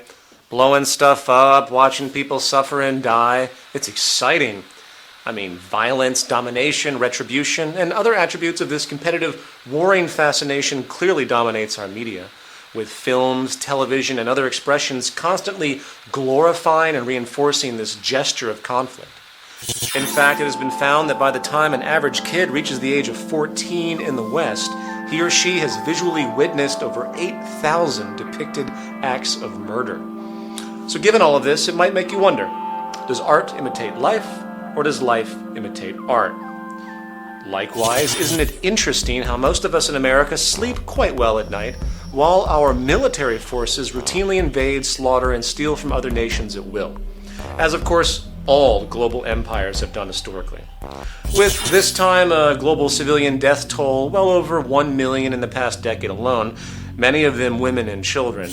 And yet the same American culture shudders in horror and confusion when some dude stumbles into an American schoolyard and randomly wipes out a couple dozen or so kids. I ask you, by what measure do we differentiate importance when it comes to the death of different groups of people? What makes us so special? While history is certainly full of xenophobic, racist, religious, and nationalist conceits, which have served as convenient justifications for external dehumanization, subjugation, and imperial power abuse, a rather unnoticed yet profound scientific truth has also emerged. Today, every person on Earth can trace his or her lineage back to a single, common female ancestor who lived about 200,000 years ago or so. Mitochondrial Eve, she is now called, proving indeed that we are truly one family. Likewise, the planet Earth, the habitat this family shares. It knows no division. It is a unified, synergistic system at every turn, fully connected. It has no idea what a nation or a politician or a racist is. It has no notion of any such human conceit for that matter, for division simply doesn't exist in the order of nature by which we are all invariably subject. Mark Twain once wrote, "Man is the only patriot. He sets himself apart in his country under his own flag and sneers at the other nations, and keeps multitudinous uniformed assassins on hand at heavy expense to grab slices of other people's countries and keep them from grabbing slices of his. And in the intervals between campaigns, he washes the blood off his hands and works for the universal brotherhood of man with his mouth." You know, while we all love to give lip service to the idea of peace and collaboration, holding up icons such as Gandhi and Martin Luther King Jr., something underneath the surface is clearly holding us back. Yes, we know for a fact that if we took the total war budgets of all the nations on Earth, tens of trillions of dollars over the past quarter century alone, and applied that energy-producing capital towards creating an advanced, intelligent, efficient system of Earth human management, not only would poverty and most deprivation be removed from our lives on the global scale, our progressive capacity to create, build, and improve, rather than pillage, seek, and destroy, could catapult the human family into an age of prosperity never before seen. Just imagine if we took, say, America's Pentagon or Britain's Northwood, along with all the world's advanced military centers, kicked all the army freaks out. Okay, I'm sorry, I didn't mean to be harsh. I guess we have to do something with them. Maybe we can just take them all and place them in the Grand Canyon and just let them beat the piss out of each other, and hopefully they'll get it out of their systems and move on. I don't know, we'll figure that out later. But we, as the intelligent, mature human family, now interested in improving the lives of all, we use that incredible technology to help assist true developmental progress. Imagine if the Manhattan Project, which harnessed about 130,000 people, mostly scientists and technicians, was dedicated not to building a bomb that could destroy on a scale never before seen, but rather utilizing that collaborative drive to solve true global problems. Perhaps those very problems, in fact, which are causing the interest in war to begin with. Today, the hyper-glorified, romanticized obsession with competition, advantage, and conflict has made it into almost every facet of our lives. Not only do we declare war against virtually everything that annoys us, the war on drugs, the war on poverty, the war on crime, the war on terrorism, the war on cancer, you name it, we also, apart from the near constant nationalist wars, live in a perpetual state of common war, or class war, where we battle each other on a daily basis for unnecessary economic survival and delusions of status. The fact is, something has been set in motion that keeps us all on a multi-level war path. Something in our psychology and hence sociology is constantly pushing us into justifications of these patterns. And as this episode will argue, that something appears to reside at the very foundation of the socioeconomic condition itself. A foundation which has given rise to an ever-expanding, destructive neuroses, a neuroses clearly characteristic of a culture in decline.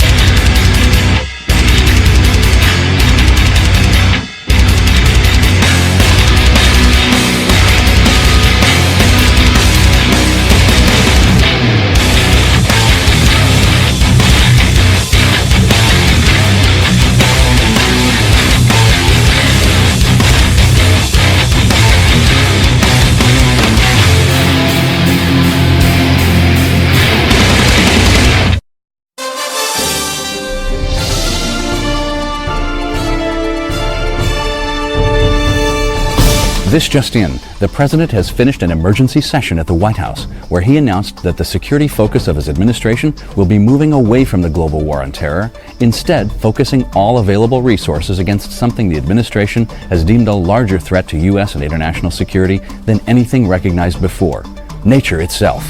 That's right, Dutch. The newly declared war against nature will be usurping funds from the Department of Homeland Security, effectively replacing it with a new department. The Department of... I think I'm reading this right. Fuck the Earth and the science it rode in on. That's correct, Summer. The administration has already appointed a head to this new department, the CEO of Monsanto Corporation, Satan himself. When questioned regarding concerns about a possible conflict of interest of the new appointee, the Obama administration responded, "Monsanto's reputation of challenging the vast power of this intolerant, bullying force that goes by the terrorist name natural science holds great potential for our victory. We feel if anyone can take down these insurgent laws which restrict our God-given freedom, it is the professional experience of our true Lord and Master, the Prince of Darkness." We've just been informed that a press conference is now underway with the Pentagon spokesperson answering questions. We now go live to the White House. As the president said earlier, the greatest barrier to U.S. interest has been a constant state of offensive interference by this rogue network. Nature has been forcing its will against our freedom for long enough. Our economy, our values, the American way of life, it's not negotiable. Either nature concedes to our interests and stops terrorizing us with its hatred of our liberty, or we will be forced to destroy it. Next question. Hi, Joe from LA Times. Don't you feel it could be a bad idea to move against a force which has historically never been overcome or even phased by human action? Also, I understand nature has given a set of demands which, if met, would cease many of its counterattacks. Has the administration considered just meeting these demands? Listen, Joe, we don't negotiate with terrorists. And yeah, I've seen nature's demands, full of queer communist propaganda such as balance and sustainability. It even demands that we shut down our infinite growth consumption economy to make way for something where we are to be slaves to some oppressive natural regeneration respect. Listen, I didn't spend 35 years defending this country to have some metaphysical terrorist group with science on its side ruin what has made this nation great. No further questions. When we think of war, we usually think about gun-wielding soldiers, tanks, flamethrowers, fancy metal honors, and other theatrics. Yet, when we step outside the theater, digging deeper in our examination of the world around us, we find that war is actually a state of mind, a reaction, driven by some type of competitive condition. And if we had to classify the different levels of large-scale competition, we might end up with two broad categories: imperial war and class war. Imperial war, otherwise known as national war, is when an aggressor nation decides to invade some other nation, justified by some form of perceived threat. Back in the day, this threat often appeared as purely ideological, with religious groups battling it out to make sure they were in good with God. While in the mildly more literate scientific world today, the threat is more often than not pitched as direct to each of us. You know, such as, say, a rogue nation getting a nuclear weapon to blow up your grandmother's bingo tournament. Bingo! Or perhaps a crazed, state-funded hijacker crashing a plane into your favorite taco stand. Bastards. Regardless, in virtually every historical case, the justification for war put forward for public digestion has, always, been far from the truth. You see, there is indeed always a true threat, but that threat has little to do with the vast majority of the population. Instead, it is a threat that bothers only the highest echelons of the social hierarchy. An elitist upper-class self-preservation based around a loss of broad power and control. I mean, when was the last time the citizenry actually cried out for war? It doesn't happen, only the politicians go for it. And since the establishment would be hard-pressed to explain to their citizens that they are going to invade some nation for its natural resources, maintain currency domination, enable freedom for transnational corporations, along with other generally economic concerns to secure the interests of the upper 1%, various superficial psychological ploys are used instead. The most common today is the moral crusade. We must not tolerate this regime using military force against its own people. Coupled with some basic yet irrational threat of attack. Iran's nuclear and ballistic missile activity poses a real threat, not just to the United States, but to Iran's neighbors and our allies. In the words of famed sociologist Thorstein Veblen, writing from 1917, any warlike enterprise that is hopeful to be entered on must have the moral sanction of the community. It consequently becomes the first concern of the warlike statesman to put this moral force in train for the adventure on which he is bent. You see, a large part of the imperial war is the psychological war against the domestic citizenry itself. The U.S. government spends billions of dollars every year on public relations and recruitment alone, producing signs like this one. For our nation, for us all. Is it me or does that sound like Orwellian doublespeak? If it's for our nation, then it clearly isn't for us all, as the human species is the closest thing we have to all. And if it's actually referring to all of us in the nation, well, that would be hideously redundant, right? I think what they mean to say in this warm, loving community slogan is, for our nation, screw the rest.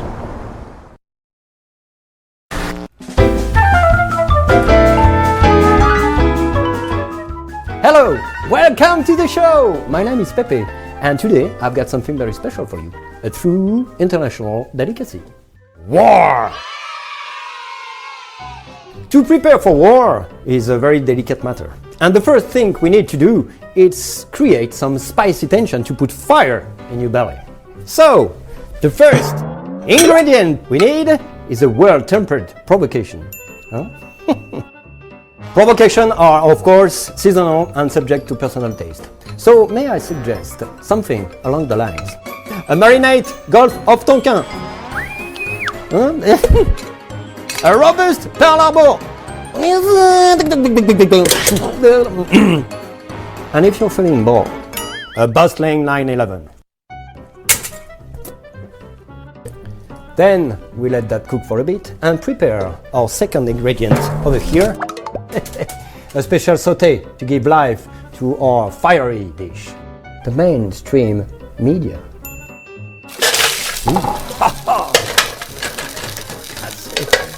Whoa!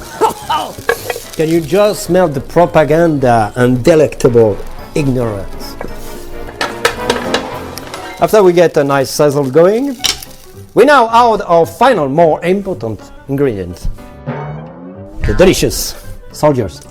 Now the most ripe soldiers tend to grow in the more poor, rural area of the world, often with limited literacy. Want to pick them around 18, 19, because their brains are very immature and quite yummy. It's perfect for participation in our war meal. And so we mixed it all together. Up, whoa. Up, thank you. Perhaps add a few some preservatives like patriotism, not too much, jingoism, and of course our very special secret sauce.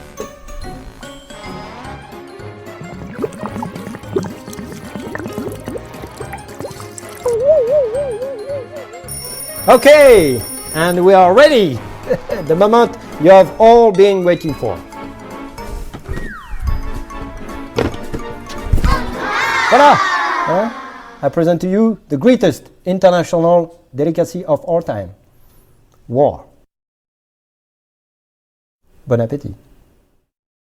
You know, perhaps one of the most amusing aspects of national war is the circus-like pageantry and ceremonialism. Cute costumes, little hats, shiny pieces of metal, various parades and official posturing, and all adornments and theatrics that give this air of honor and authority.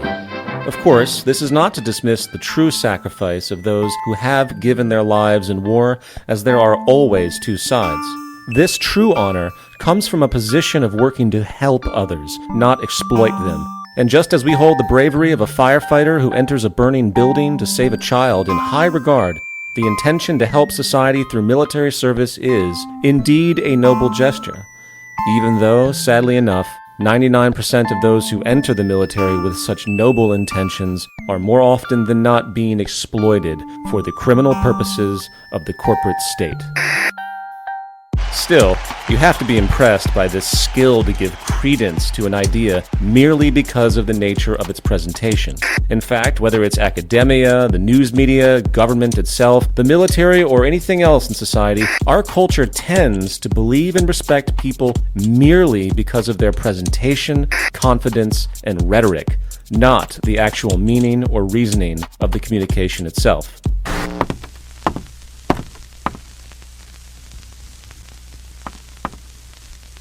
Did you know that the first television sets of the 1950s were actually supposed to be used as prosthetic replacement heads to give new hope for those who had been tragically decapitated? But technology, weight, and cord length being what they were at the time, it failed. Luckily, they could play other things besides the faces of the deceased, and TV sets sold nationwide. And it's all true. You know why? Because you heard it from some guy in a tie.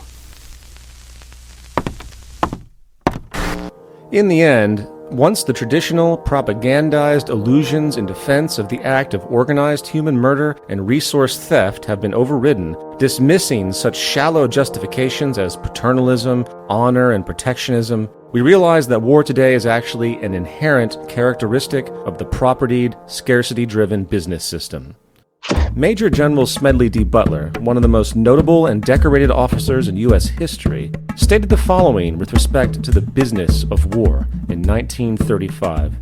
I spent 33 years and 4 months in active military service, and during that period I spent most of my time as a high-class muscle man for big business, for Wall Street and the bankers. In short, I was a racketeer, a gangster for capitalism. I helped make Mexico, and especially Tampico, safe for American oil interests in 1914. I helped make Haiti and Cuba a decent place for the national city boys to collect revenues in. I helped in the raping of half a dozen Central American republics for the benefit of Wall Street. I helped purify Nicaragua for the International Banking House of Brown Brothers in 1902 through 1912. I brought light to the Dominican Republic for the American sugar interests in 1916.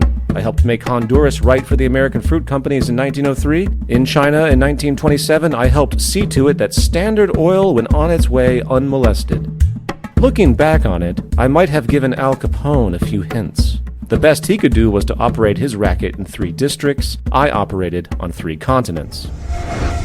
So given all of this, it's unique how the general public tends to separate the day-to-day competitive business acumen from the severe form of competitive violent warfare, when there's very good evidence to show that they are deeply intermeshed. To gain some perspective on this, we now welcome back our resident guru, Louis the Logic Gremlin.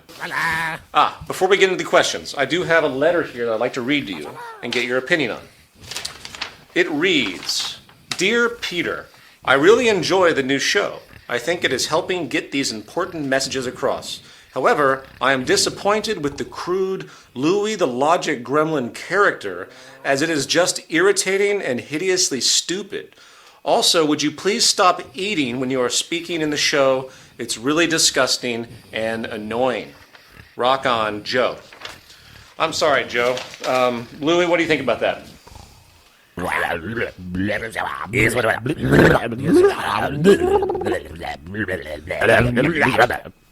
Totes. Sorry, Joe. Shit stays. Alright. So what's the skinny on war, man? Aren't we just crazy animals that have to be in endless conflict with each other due to our biology or something? Okay,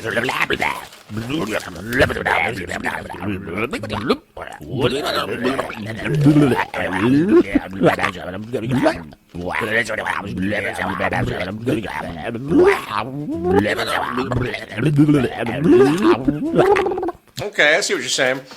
So you're saying that war is actually a system consequence.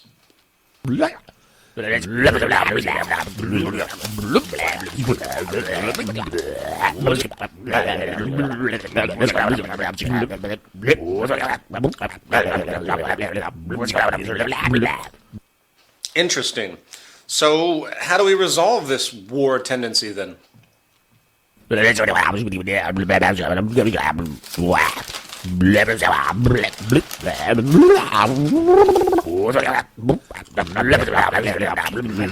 Gotcha. Well, thank you for your time, Louis.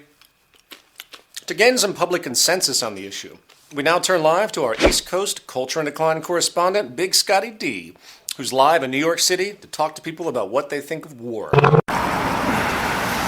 Well, thank you, Peter. I'm here in New York City on a beautiful, cold day, and we're going to try to find some people to maybe talk to. Excuse me, ma'am. Would you like to? Excuse me, sir. Sir, would you like to talk about the war? What? Would you like to talk about the war, sir? Would you like to talk about the war today? The war? No. Surely, would you like to talk about the war? God bless. No, the war, please. The war. No. You don't like to talk about the war? No. I'm just sick of this, Peter. You're sending me on these assignments. It's freaking freezing out here. You know, it's like I'd rather be in a bar getting drunk, and then maybe I can do this. All right? I think there's a bar up here. Let me just grab my shit. You know, I'm just sick of this stuff.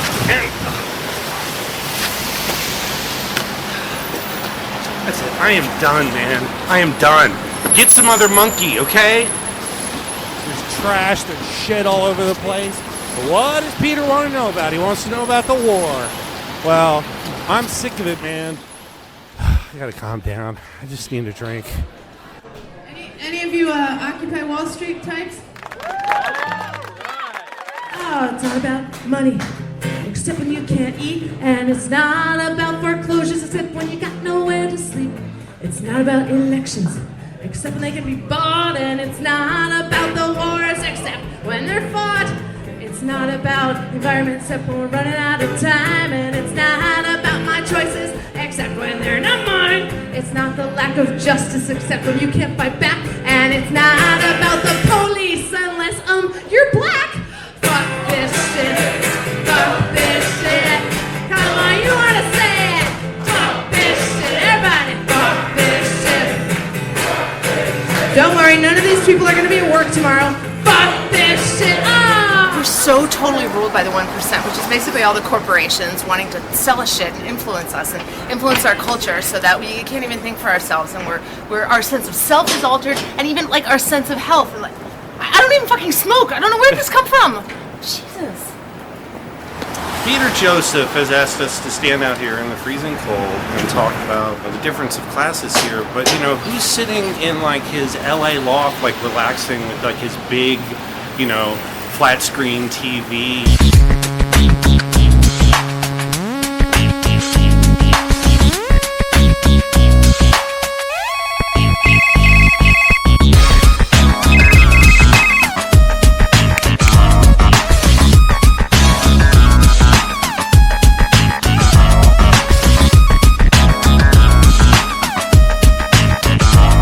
Yeah, fuck him.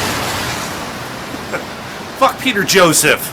The only thing that we don't have is like a war on something is war on war. And I think that's because like us peace activists, we don't want to fight. So we're going to end up losing due to irony. Final thoughts.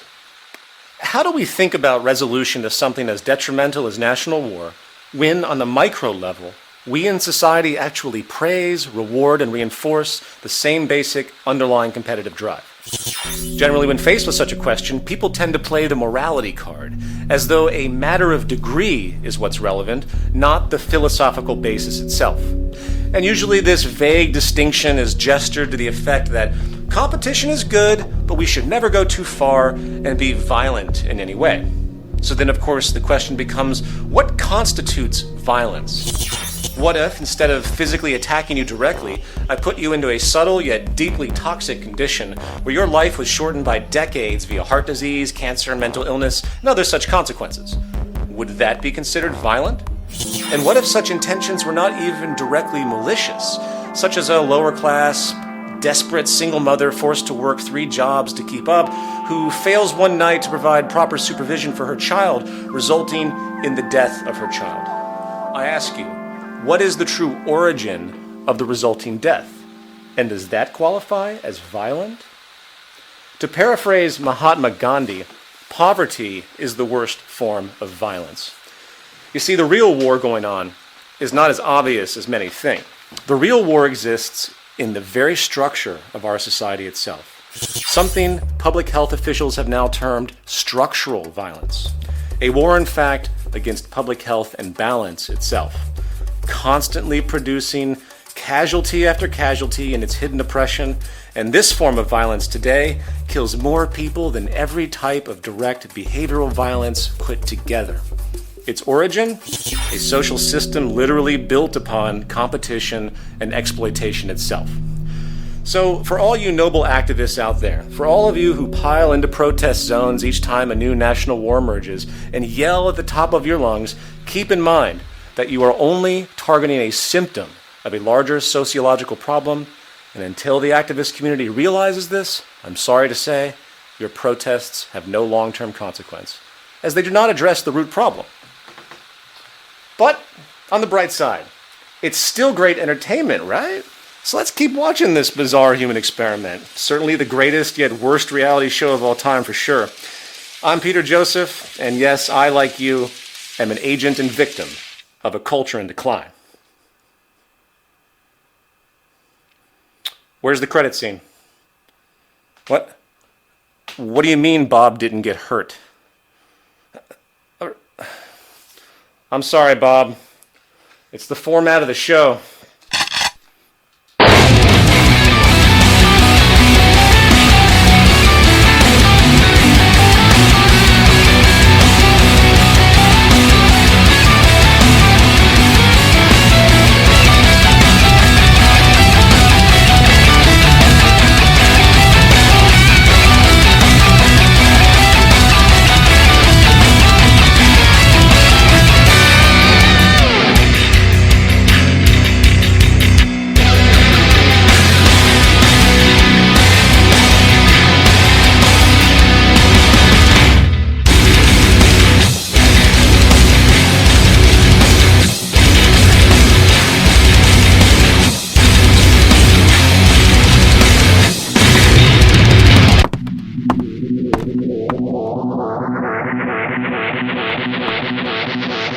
What if what I'm about to tell you makes you question what is what? What if I propose a what-if scenario? What if I were to take up precious time in your busy life, just spinning you in a soul-dulling spiral with meaningless double talk? But at the same time, what if I kept you distracted with flashy graphics? Would you notice? Or for that matter, would you care? Nah, you're too busy listening to some guy in a tie and sleep.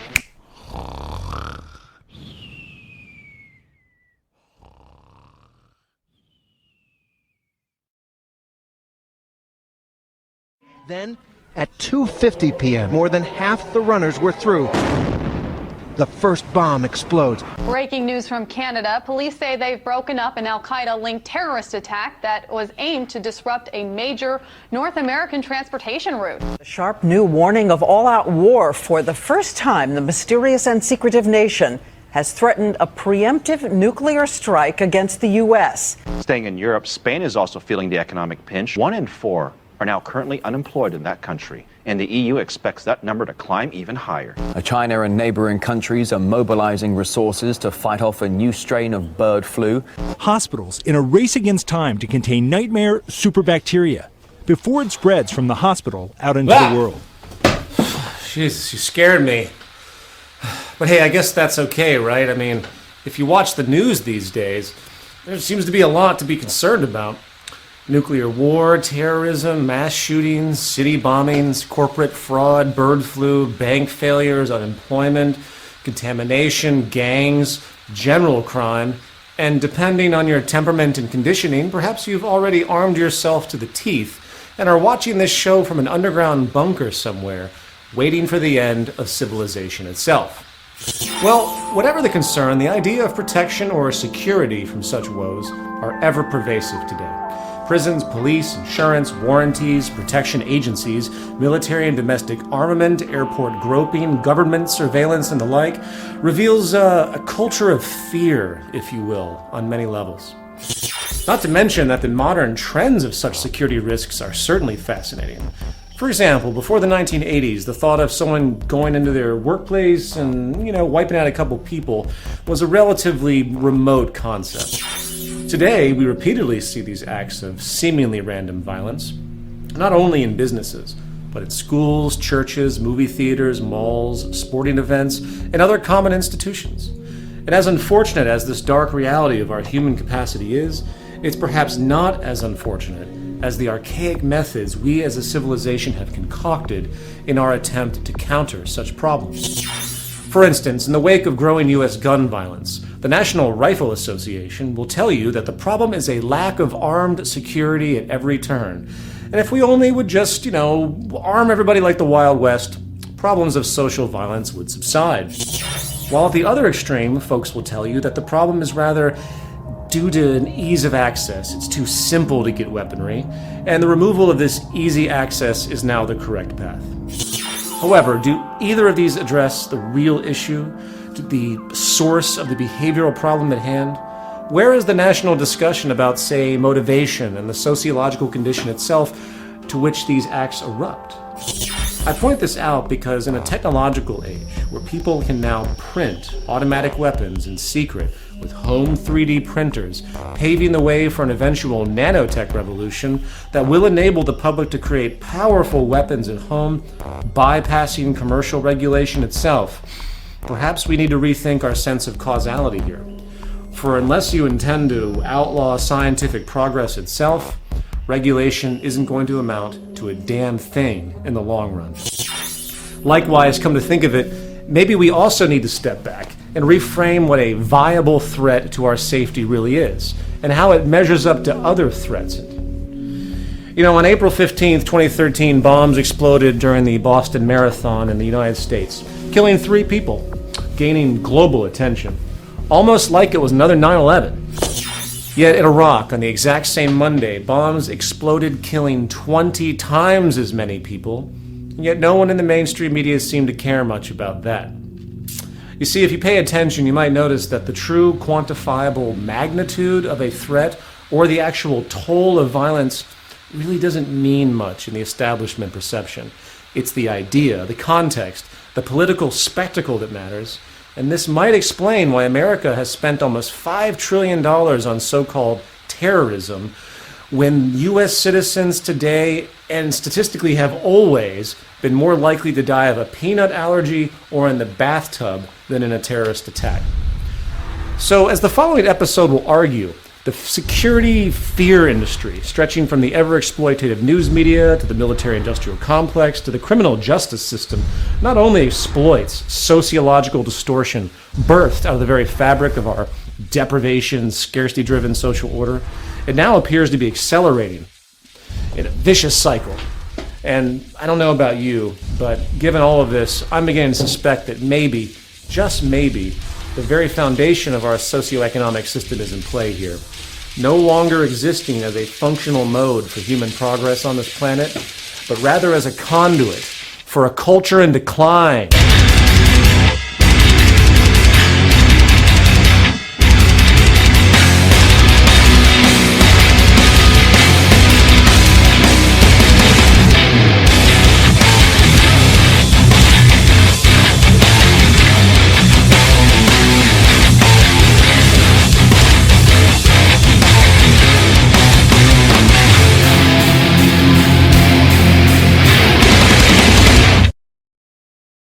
Prison.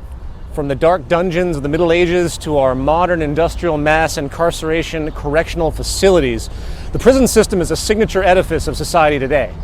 The United States, the land of the free, now has the highest inmate population in the world, incarcerating over 2.3 million, in fact. The U.S. has locked up more people than any other country on the planet, boastfully housing 25% of the entire world's prison population, with an 800% increase in incarceration in the past 30 years alone. Based partly on the need to remove active threats from society, coupled with an ever-bleak undertone of retribution and revenge, the punitive, negative reinforcement tradition common to our justice system is now being challenged by some very basic realizations in the human sciences. We often forget that when it comes to human conduct, true behavioral causality has historically been ignored, with the focus rather on spooky, superstitious forces such as good and evil.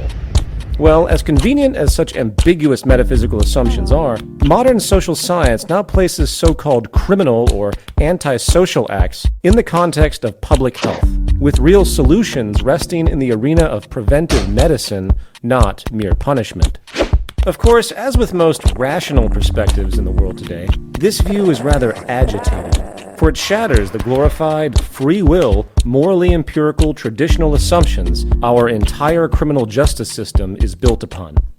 However, let's put that aside for now, and point out the fact that while most naturally do fear prison, its effect as a deterrent is actually quite weak.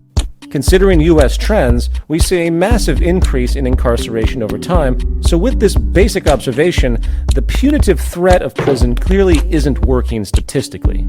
Likewise, prison is supposed to be some form of rehabilitation center, right? So does this system work to reform human behavior, taking in so-called criminals and outputting mentally healthy, law-abiding citizens? No. In the United States, 2/3 of prisoners released reoffend within 3 years, often with a more serious and violent offense.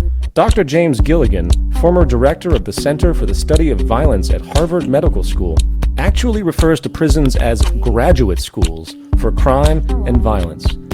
So given all of this, perhaps we need to step back a bit, shake off the shackles of common perception, and ask ourselves what other roles the judicial and prison system really have. For if incarceration isn't statistically working as a deterrent, and those who get out of prison are more often worse than they were when they went in, something is clearly wrong. What else is going on here? You know, while the justification of incarceration is certainly viable with respect to true social threats, no different than the medical need to quarantine somebody who is a threat to society because of a contagious disease, the evolution of the prison tradition reveals some very dark truths. And the best way to think about it is from an historical perspective, considering race conflict, class conflict, in the context of economic and political expedience. The first thing to understand is that political power, like economic power, is sourced in social inefficiency.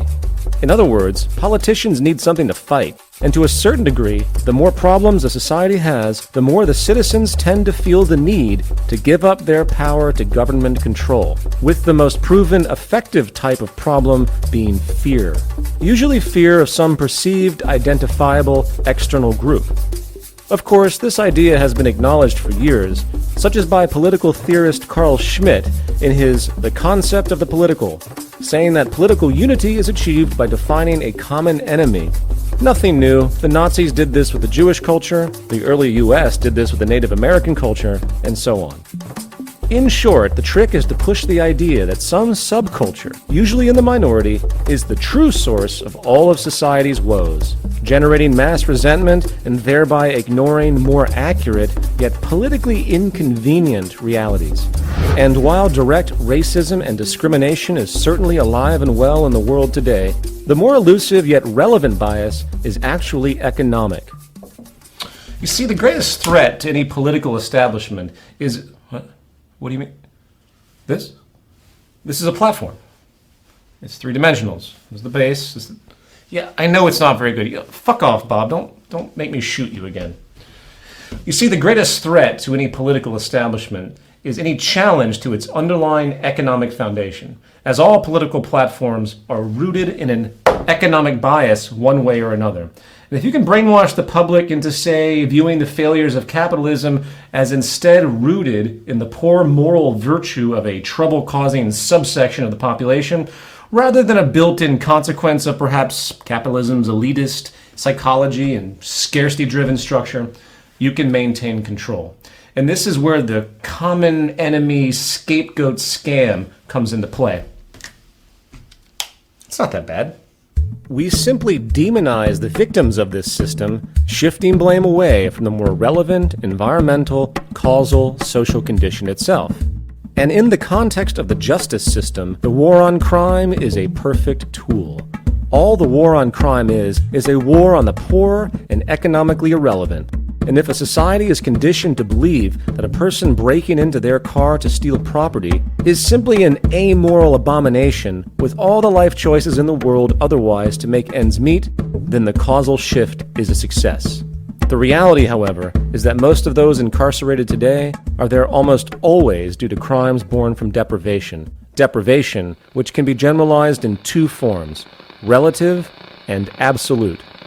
Absolute deprivation is when a person's most basic needs are simply not met, and poverty is the lead source. The spectrum of disorder that arises from poverty is vast, from drug dealing, theft, and prostitution in areas lacking employment opportunities, to emotional loss, self-worth neuroses, and illegal self-medication, leading to complex and elusive chain reactions which can result in destructive antisocial behavior. Today, 1 out of every 15 African American kids in the United States have at least one parent in prison, usually the father. It's bad enough that the father figure is important to familial survival as the historical breadwinner, but the proven emotional toll on children who must go without such an influential parental figure also has dark results, as those children are also statistically more likely to be imprisoned as adults, in fact. And if you combine poverty with emotional deprivation, you have the perfect recipe for not only the manifestation of socially aberrant behavior, but the perpetuation of such distortions across generational time. Relative deprivation, on the other hand, is when our sense of worth and self-respect is associated to our cultural perception of success, while absolute deprivation is measured by basic health concerns, expressing the ever-important need for society to work to efficiently meet our immutable human needs for sanity and true security. Relative deprivation exists in the realm of subjective comparison and resulting dehumanization. And likely the greatest example of this negative pressure is the state of class imbalance in the world. While it is true that the formerly classified poor of the West today actually live, in material terms, better than the upper class 1,000 years ago, the dehumanizing wealth stratification occurring today continues to create complex, destabilizing psychosocial problems. Long considered an incentive for social progress, class difference and wealth imbalance has turned out to be a powerful public health issue, generating massive psychological and sociological distortion. Want to be intellectually honest? The issues raised here have more to do with commerce than they do with the Second Amendment. A lot of people make a lot of money selling firearms and ammunition. The National Rifle Association has said the solution is to have armed security guards at every school.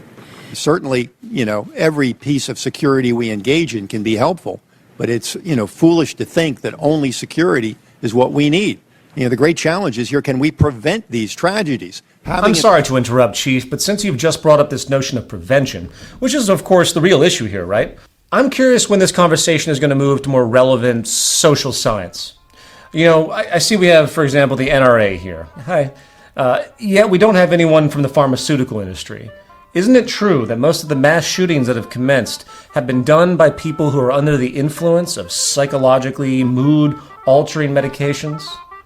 Or better yet, where's the drug czar of this country?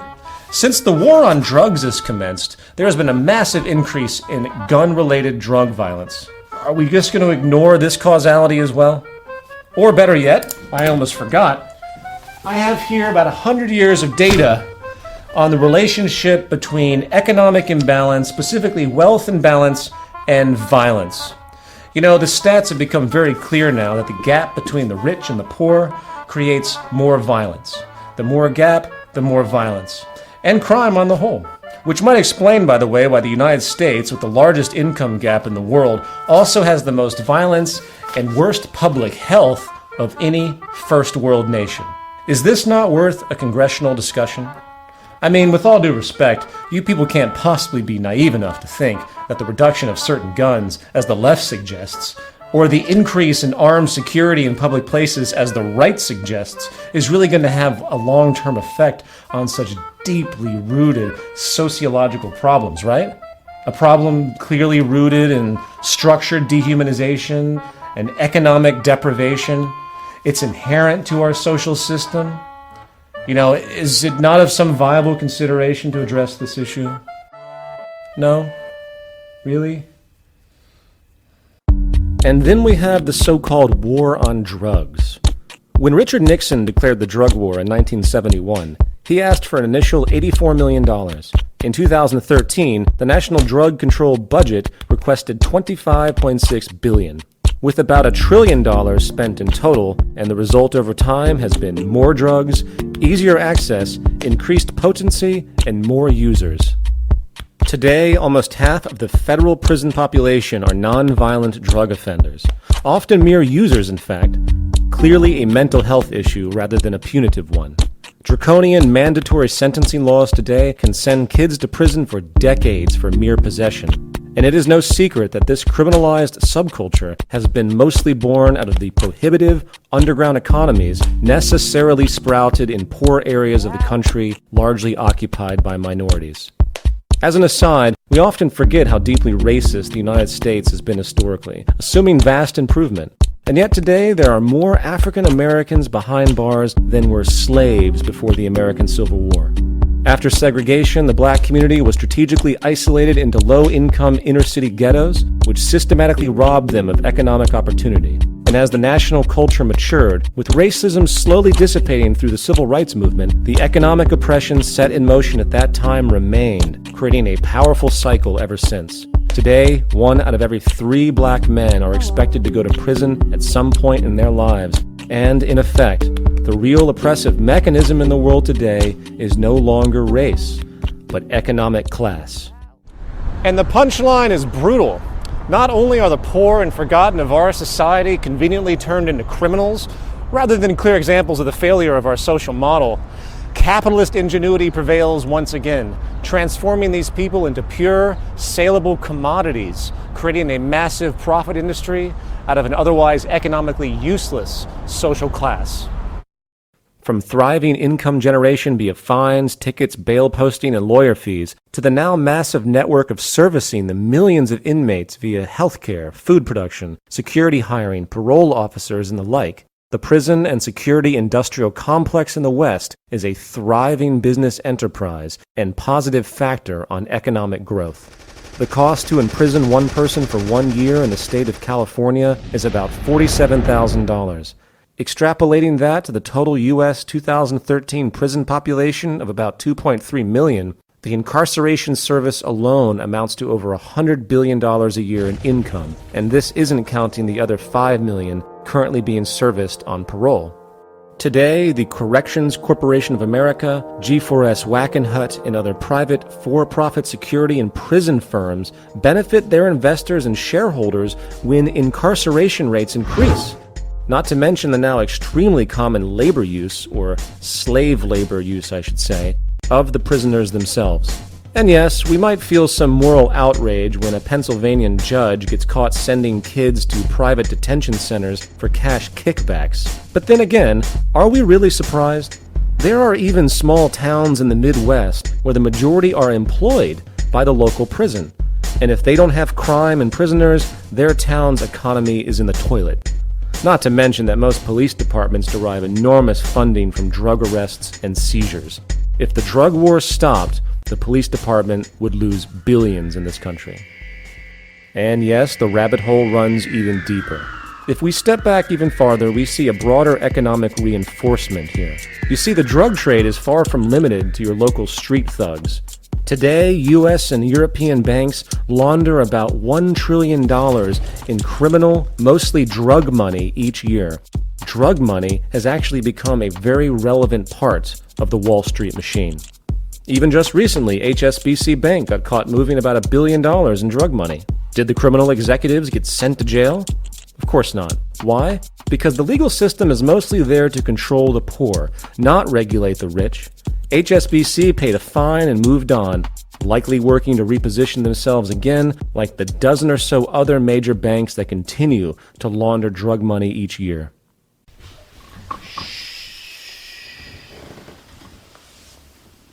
Dick! Anyway, returning to our main point, this now highly capitalized blame game, common enemy approach, is not just there to dismiss the resulting poor, it is ubiquitous at every turn. Whether common crime, terrorism, mass murders, or anything destabilizing, we see the mainstream media and even many in the so-called activist community completely missing the point, buried under the propaganda of in-the-box establishment self-preservation to one degree or another. And you know what Bill Moyer's solution to that is? Let nonviolent criminals out, like heroin dealers. Yeah, that's non-violent. You're a genius, Bill. To have universal gun registration. What about... Wait, that's an important point. I am listening. Which, for some reason, Wayne LaPierre is not making, so you're going to have to hear it from me. Universal background check means universal registration. Universal registration means universal confiscation, universal extermination. You know, it's like God is saying to us, look, you got to work with me on this. You got to work with me on this. I've given you a brain. I've given you the Second Amendment to your Constitution. I have given you weapons. Now, why don't you use them? The tyrants did it. Hitler took the guns. Stalin took the guns. Mao took the guns. Fidel Castro took the guns. Hugo Chavez took the guns. And I'm here to tell you, 1776 will commence again if you try to take our firearms.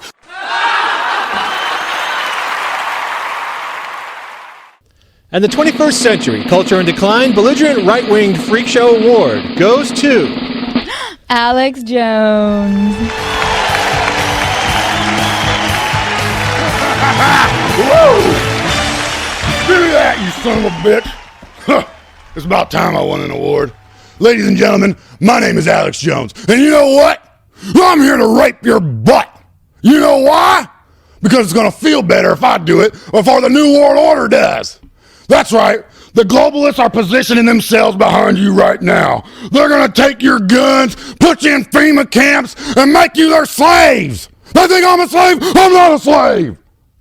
And then late one night when you're drinking their homosexually fortified juice boxes, bam! The butt rape begins.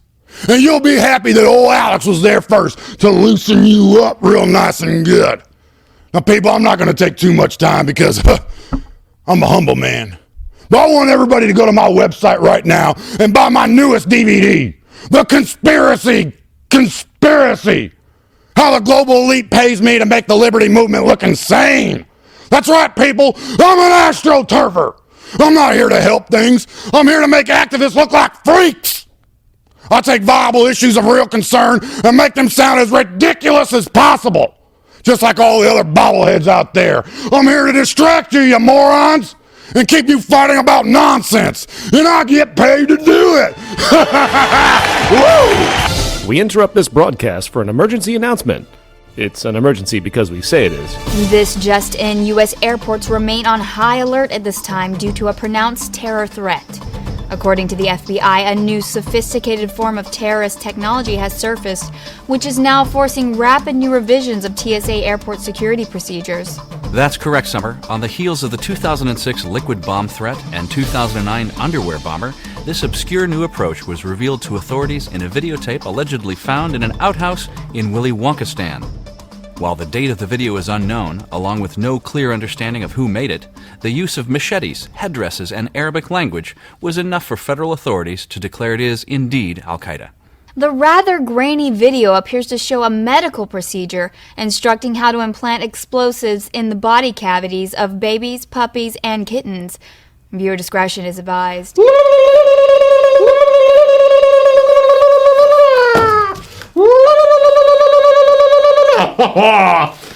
Baby go boom!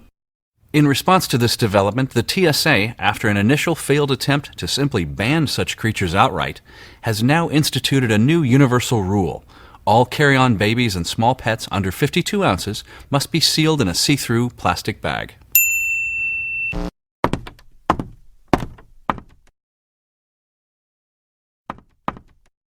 Most people don't realize, but the Earth has been slowing for many years. And were it not for these huge and expensive fans behind me, we would have ground to a complete day and night halt. And every word out of my mouth is true. Do you know why? Because you heard it from some guy in a tie.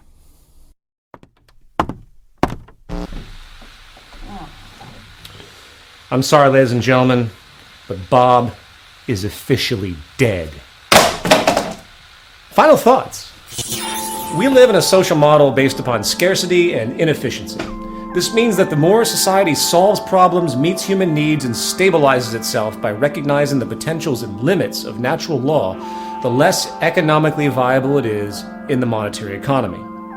There's a reason why Dr. Martin Luther King Jr.'s final pursuit was a guaranteed income system in the United States.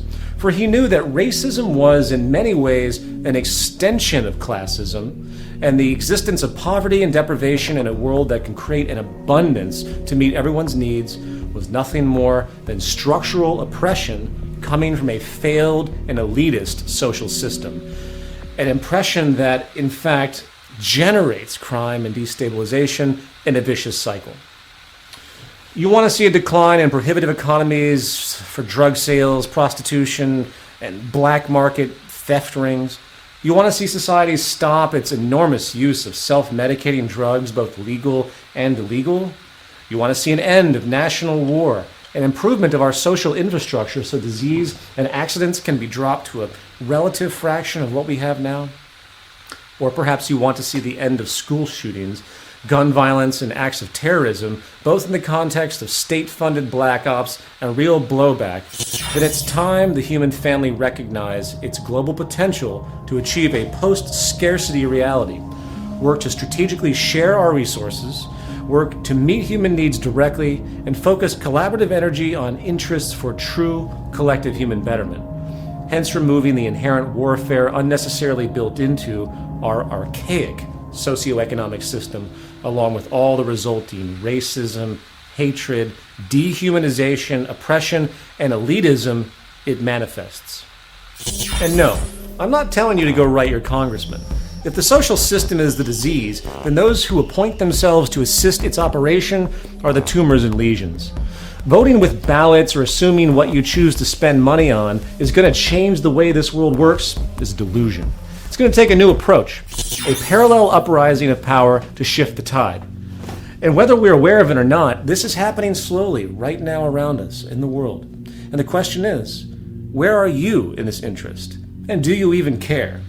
If not, well, welcome to the Culture in Decline. And this show, as shitty as it is going to keep running. If so, then perhaps maybe this terrible reality show may come to an end faster than we think.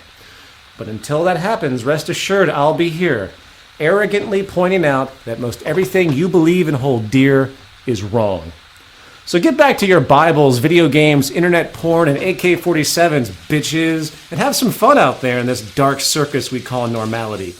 And until next time, I'm Peter Joseph, and whether you like me or not, I exist as an agent and victim of a culture in decline.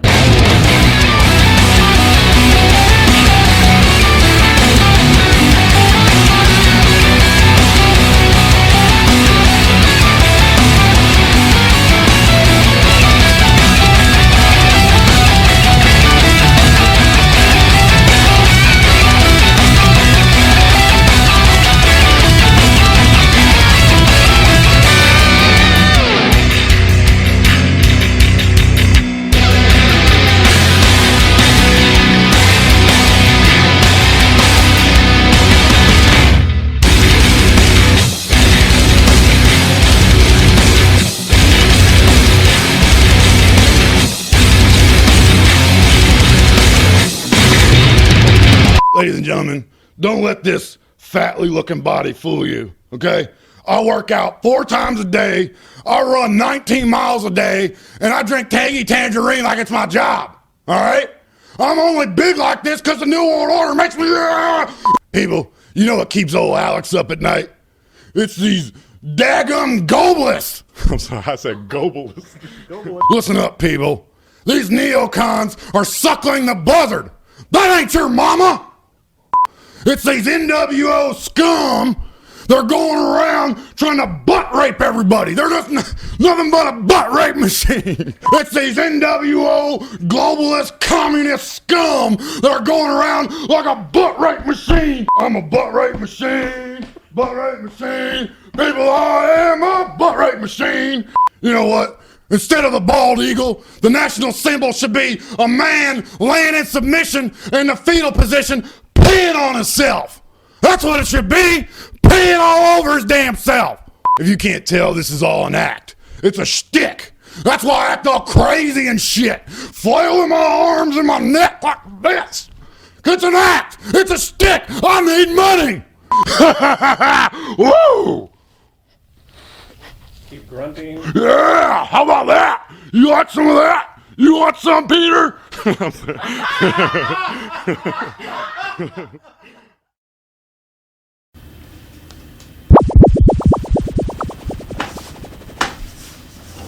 Oh, hey!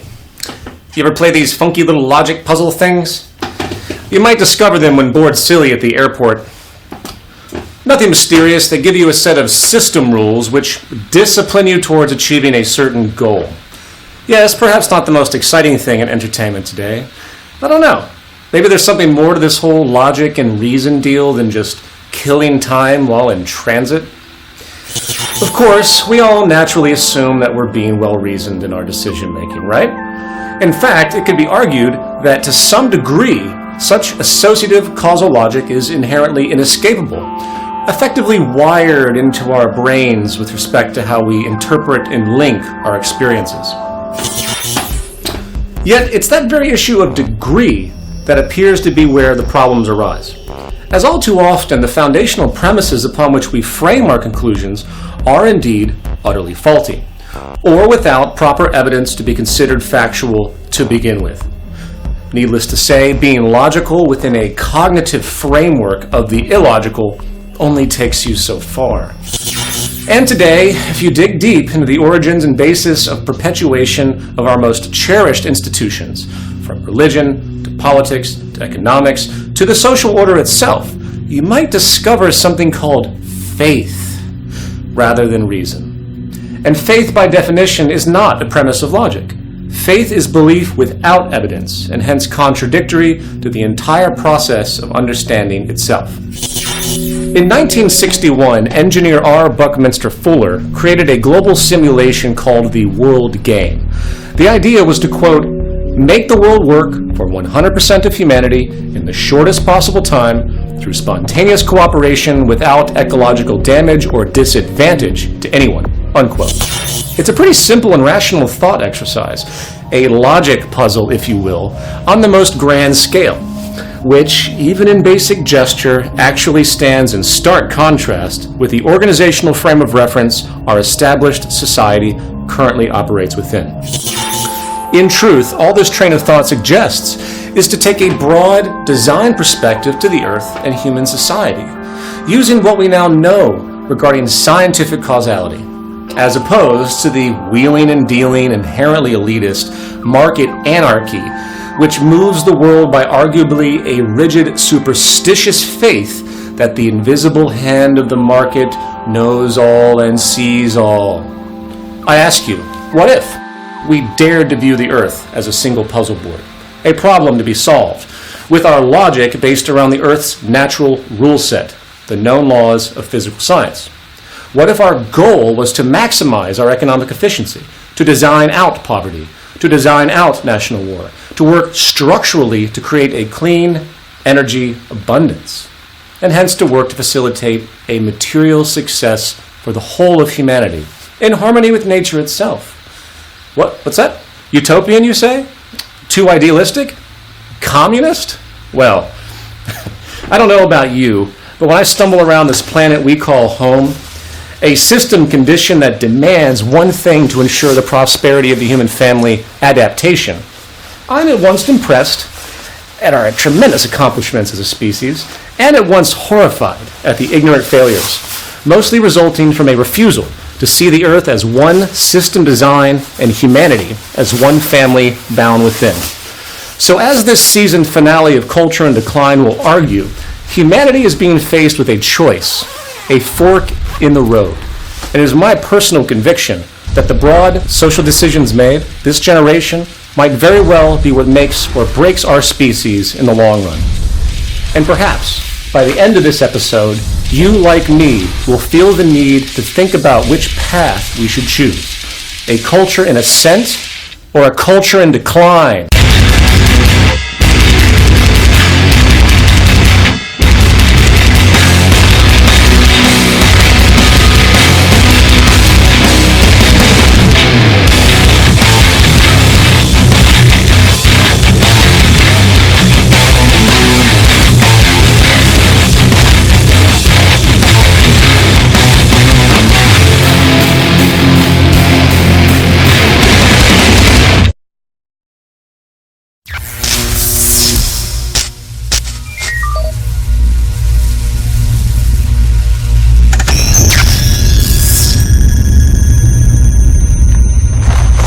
Science fiction writers, scientists, and so-called futurists of the world have painted many pictures of what the future may hold.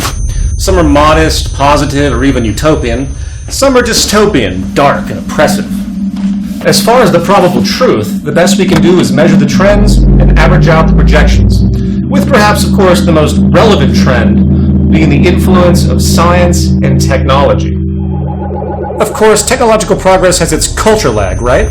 However, today, doesn't it seem like the gap between our scientific advancement and our actual understanding and consideration of that advancement is growing wider and wider?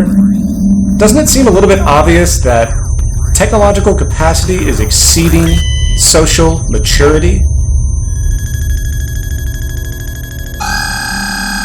It's actually a frightening point, in truth, as it's a cultural value issue. Science and technology, put into the hands of forward-thinking developers who perhaps recognize the profound capacity to create an abundance, stabilize our ecological influence, and become sustainable both environmentally and culturally, tend to view the world very differently than the more common market, nationalist, elitist mindset, which sees society through the filter of narrow self-interest and competition, constantly reinforcing that gain at the expense of others is a law of nature, and hence a virtue to be praised and rewarded.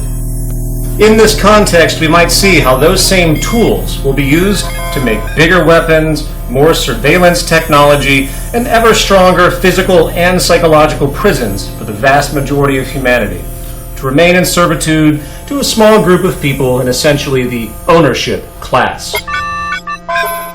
So with that in mind, I present to you a thought exercise. Using my fresh new time machine here, I'm going to be your guide on a trip to two possible futures. First, we will visit a world that just may be if the current social, ecological, and technical patterns persist as they are. Then we will visit a possible future that very well could be if we as a species were willing to simply employ our vast potential to forge a new, highly efficient societal design with new practices. A design which is not utopian or idealistic, but rather quite simple, practical, and doable, if we simply made the decision to change in accord with the logic of our natural existence.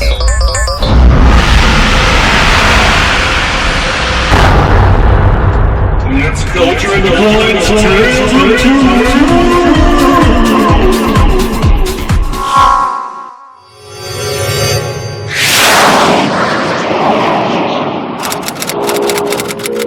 New York City, 2110. It's been a while since the fall of the U.S. empire, and by extension, the general decline of much of the world. The massive influence of U.S. economic policy, along with the corresponding materialistic, inefficient, and wasteful values born out of the consumption-based growth economy, began to reach its physical limits in the mid-21st century. Until that point, the race towards global industrialization continued unabated, with the world still pining for the so-called American dream, not computing that if the entire world acted with the same waste patterns as the U.S., we would have needed 4 more Earths worth of resources just to keep it all going. What happened? Well, there were 3 nails in the coffin of societal collapse. The synergy of these issues compounded each other into a vicious storm, and by the time the Earth hit a population of 8 billion, right before the Third World War, global unemployment reached levels of 65%, every government on Earth was bankrupt to each other, and the core hydrocarbon energy sources saw destabilizing scarcity. And while China did win the war, what resolution was achieved didn't last long. The cancer and health epidemics alone in Asia and beyond rose to catastrophic proportions, with a third of the planet still uninhabitable today due to industrial pollution.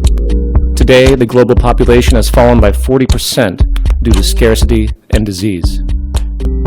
As far as the energy crisis, the early 21st century made tremendous progress in understanding renewable, sustainable energy systems. We were learning on paper how to stop our use of inherently scarce, polluting energy stores in the earth, realizing the almost unlimited abundance of our regenerative universe, and energy income that could provide for everyone many times over if we only moved fast enough to create the proper infrastructure.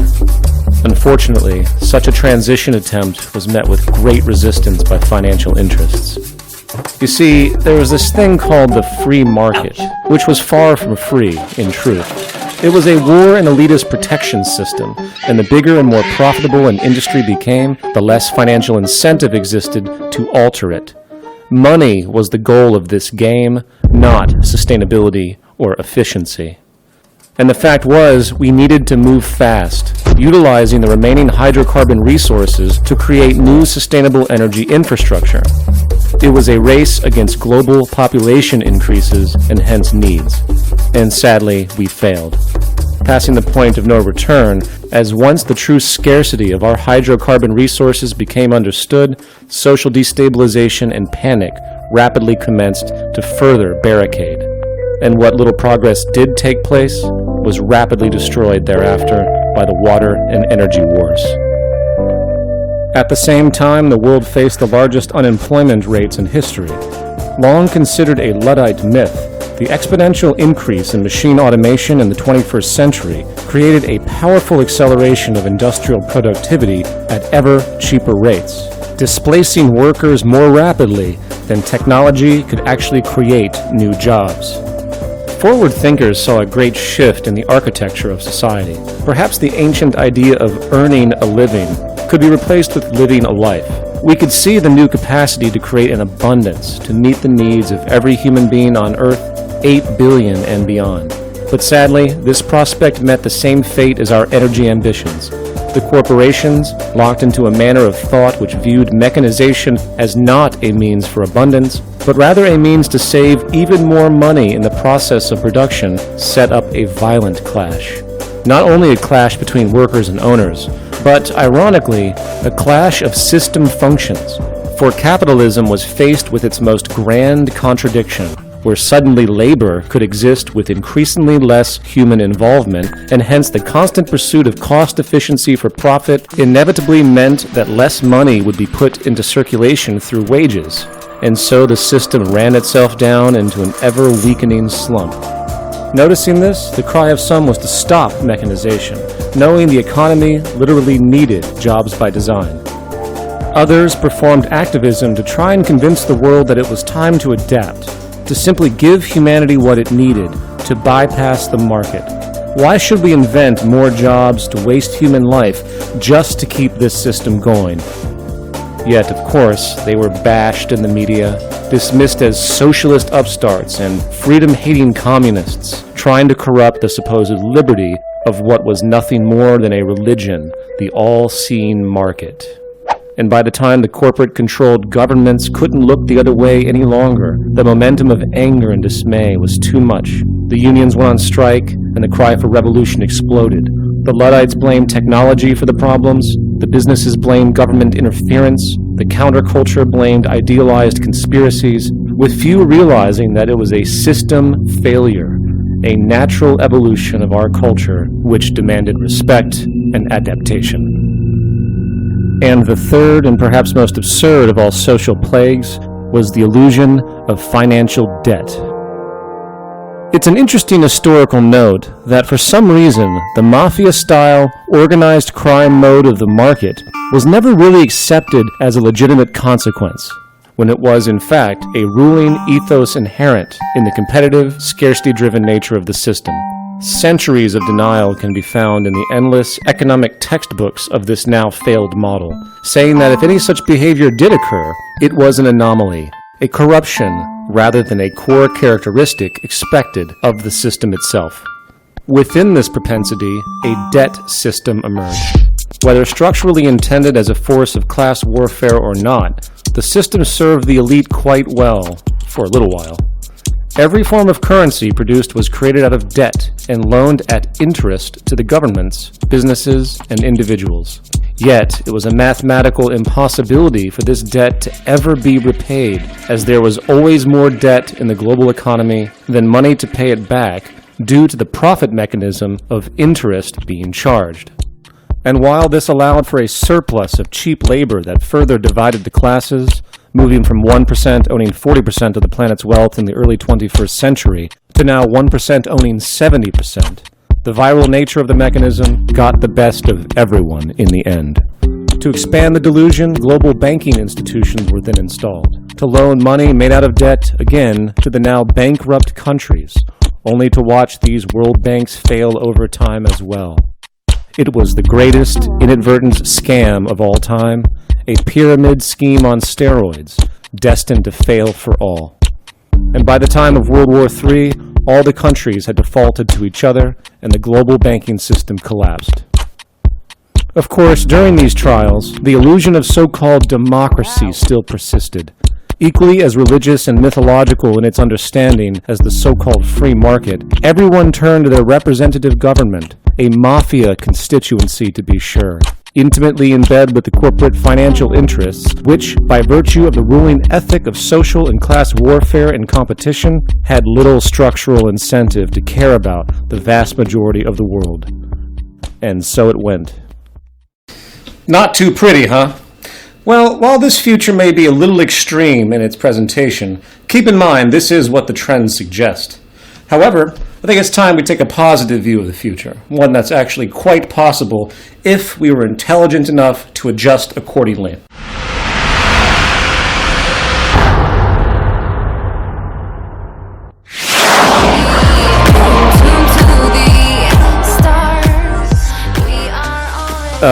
What the shit? Where am I? I must have dialed wrong. Oh wait, we went in the past to the 2013 Zeitgeist Media Festival. Sweet.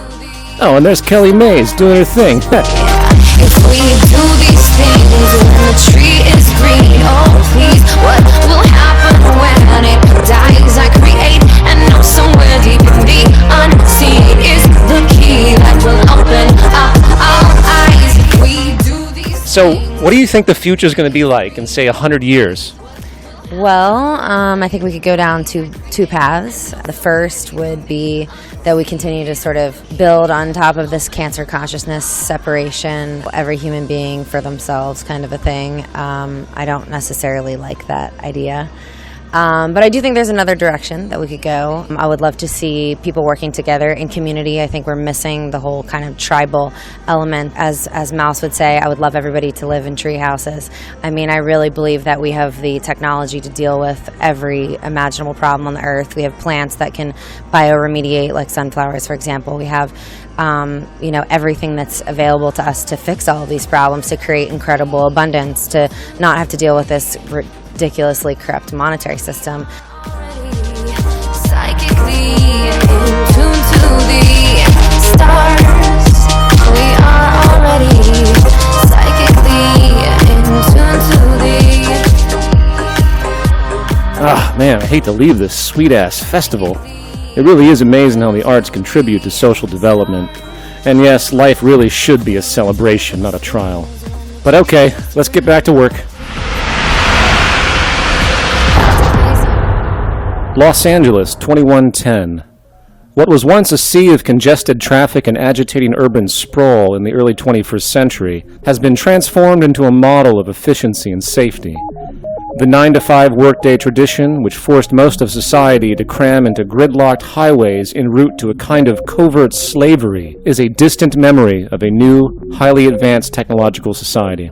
Contribution to society is no longer based on the narrow, selfish pursuit of personal gain. Money lost its use long ago as the foundational premise of its existence was outgrown. The culture finally realized that a basic, technical system of collaboration, sharing resources and ideas, would enable a highly abundant, sustainable, and stable world, unlike anything the market ethic of scarcity, competition, and class warfare could fathom. It was called the Great Transition, where the benefit of taking an Earth-wide system perspective, coupled with the application of basic physical and social science, set in motion a train of thought that transcended most everything we had considered normal in the early 21st century.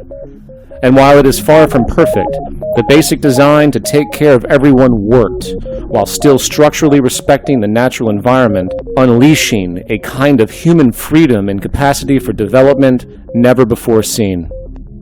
To understand how this new world emerged, we need to start by recognizing a trend which became apparent in the early 20th century.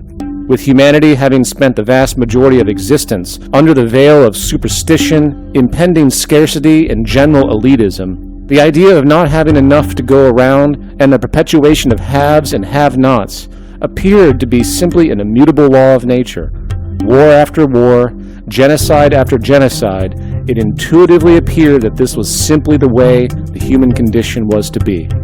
However, with the development of science and the notion of something called technical efficiency, a pattern began to emerge which set the stage for likely the most radical change in human societal operation in history.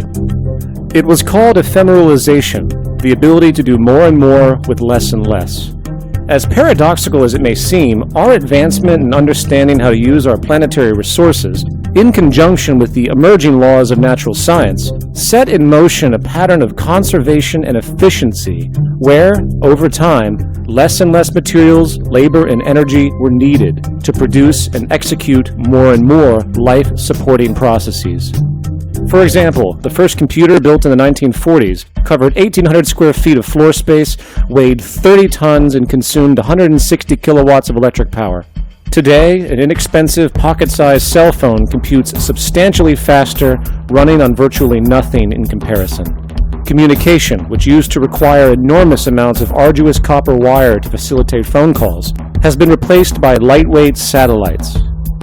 Physical home construction, which took massive amounts of resources and labor, eventually evolved into using lightweight, prefabricated structures which could be assembled by automation using a fraction of the materials and labor as before, and yet were substantially stronger and durable.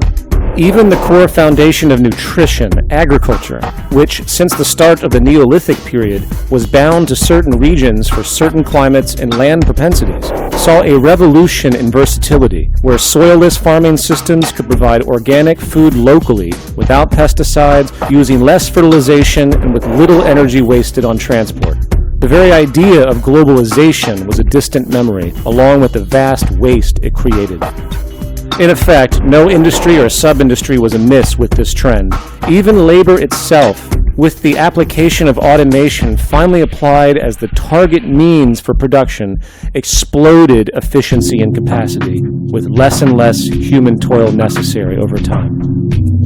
By the mid-21st century, even the idea of mass good production was also no more, as advancements in modular robotics and nanotechnology allowed for good production to exist on-site, on demand, in a kind of variety never before seen in capitalism. The idea of producing goods in mass and storing inventory was no more. In fact, most homes now had production rooms, which printed the basic clothes, household tools, and general needs right there on site.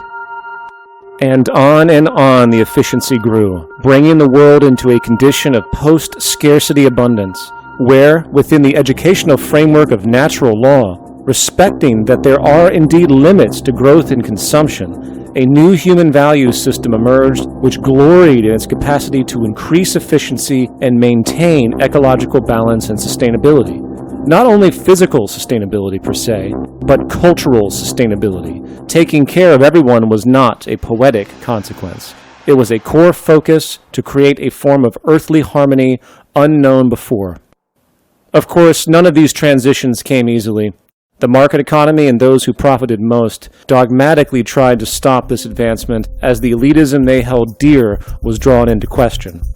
It took decades of activism and showing the world, including those of great power and wealth, that life could be much better for them as well, along with everyone else, and that the market system simply was incompatible with this new mode of optimized efficiency, an efficiency desperately needed to not only progress society, but save it.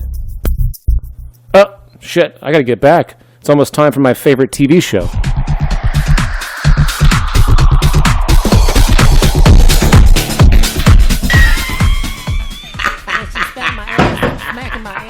Will you stop smacking my ass? Would you stop smacking my ass? You keep smacking my ass. You cray-cray with that ass smacking. Stop the ass smack, cray-cray smack ass. Bitch! We now return to Free Market Fun Sack. Welcome back to Free Market Fun Sack, the game that tests your understanding of the global economy and reminds us that true freedom is our ability to restrict the freedom of others. We're now in our final action round with the remaining categories. Those wacky Austrians. What mafia? Fuck you and your college dream. And gimme, gimme, gimme, mine, mine, mine. Tammy, it's your turn. Sam, I'll take fuck you and your college dream for 300, please. Currently, in the United States, which form of indirect slavery is most actively saving the ownership class by generating legions of young, desperate laborers? Tim? Sam, that would be dead slavery. That's correct, Tim. In fact, there's now about $1.2 trillion in student debt alone. An excellent career motivator to be sure. Tim, you're up. I'll take what mafia for 400, please? Which free market-induced cartel currently maintains the most oppressive power over life-improving public health policies? Tammy? The Federal Reserve. Close, but no. Fred? The Food and Drug Administration. There we go. That's right, folks. We do have cures for cancer. Too bad it would interfere with the bottom line of the existing medical mafia. Fred? Yeah, Sam, I'll take gimme, gimme, gimme, mine, mine, mine for 600. Which continent has been most capitalized upon for its natural resources and cost-efficient labor since the start of the British Empire? Fred?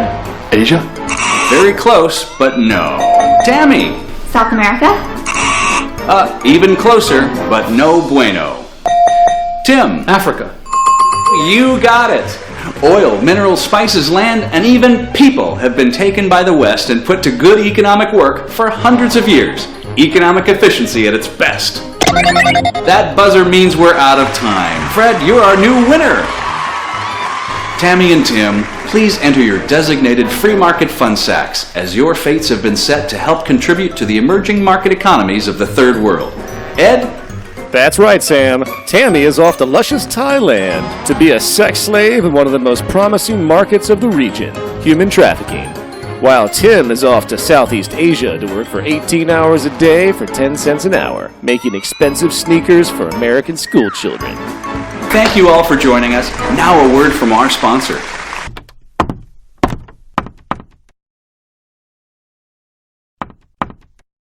Most people have no idea that golf was invented by Alphonse Leggert, whose glass eye popped out in the park when he sneezed too hard.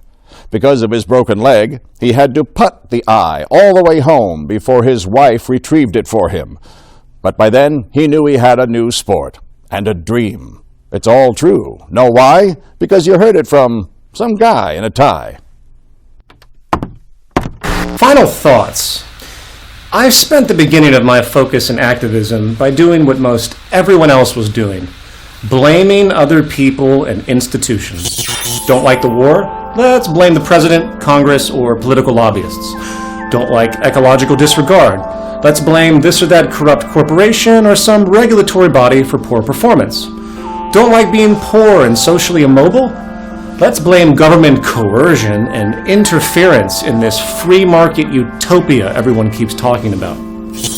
The sobering truth of the matter is that the only thing to blame is the dynamic, causal unfolding of system expression itself on the cultural level. In other words, none of us create or do anything in isolation. It's impossible. We are system-bound, both physically and psychologically, a continuum. Therefore, our view of causality with respect to societal change can only be truly productive if we seek and source the most relevant sociological influences we can and begin to alter those effects from the root causes. And I don't know about you, but I am so sick of listening to 95% of the world's media, social critics, political parties, economic philosophers, so-called scientists, and yes, activist communities, as they continue wasting time and energy trying to patch a sinking ship that never had structural integrity to begin with. It isn't to say that we don't need such patches, okay? Because we are truly hemorrhaging from our wounds. But the level of embarrassment now upon us with respect to the hamster wheel of pointless acts must truly make for one hell of a reality show for the possible aliens watching our rather idiotic planet orbit into oblivion. The late great George Carlin once said, "When you are born on this planet, you are given a ticket to the freak show. And if you're born in America, you are given a front row seat."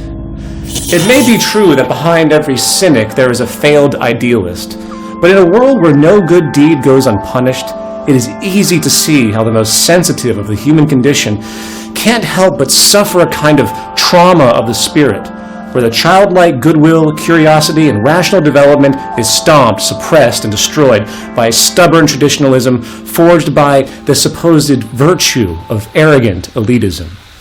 And yes, if you haven't figured it out, at the root of this series is not a light satirical view of modern life. It is a deeply frustrated and agitated expression that furthers in part my personal cathartic attempt to ward off the condition of simply not giving a shit anymore.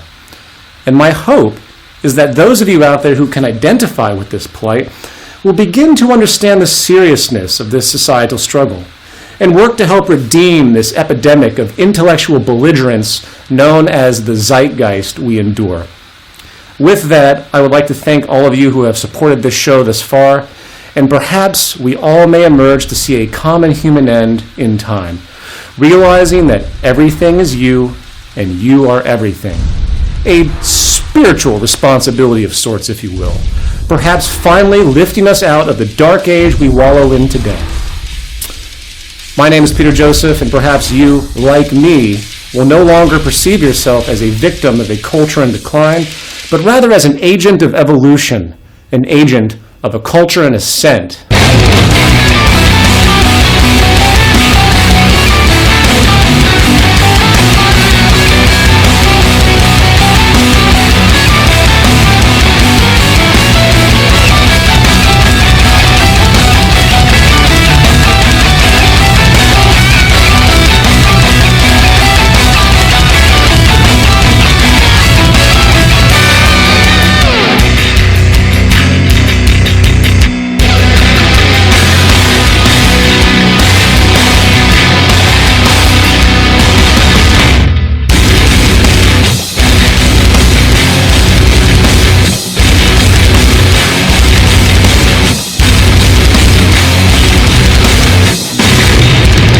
The Pentagon has implemented its new strategy for global presence, Total Awareness Military Protocol Operational Network.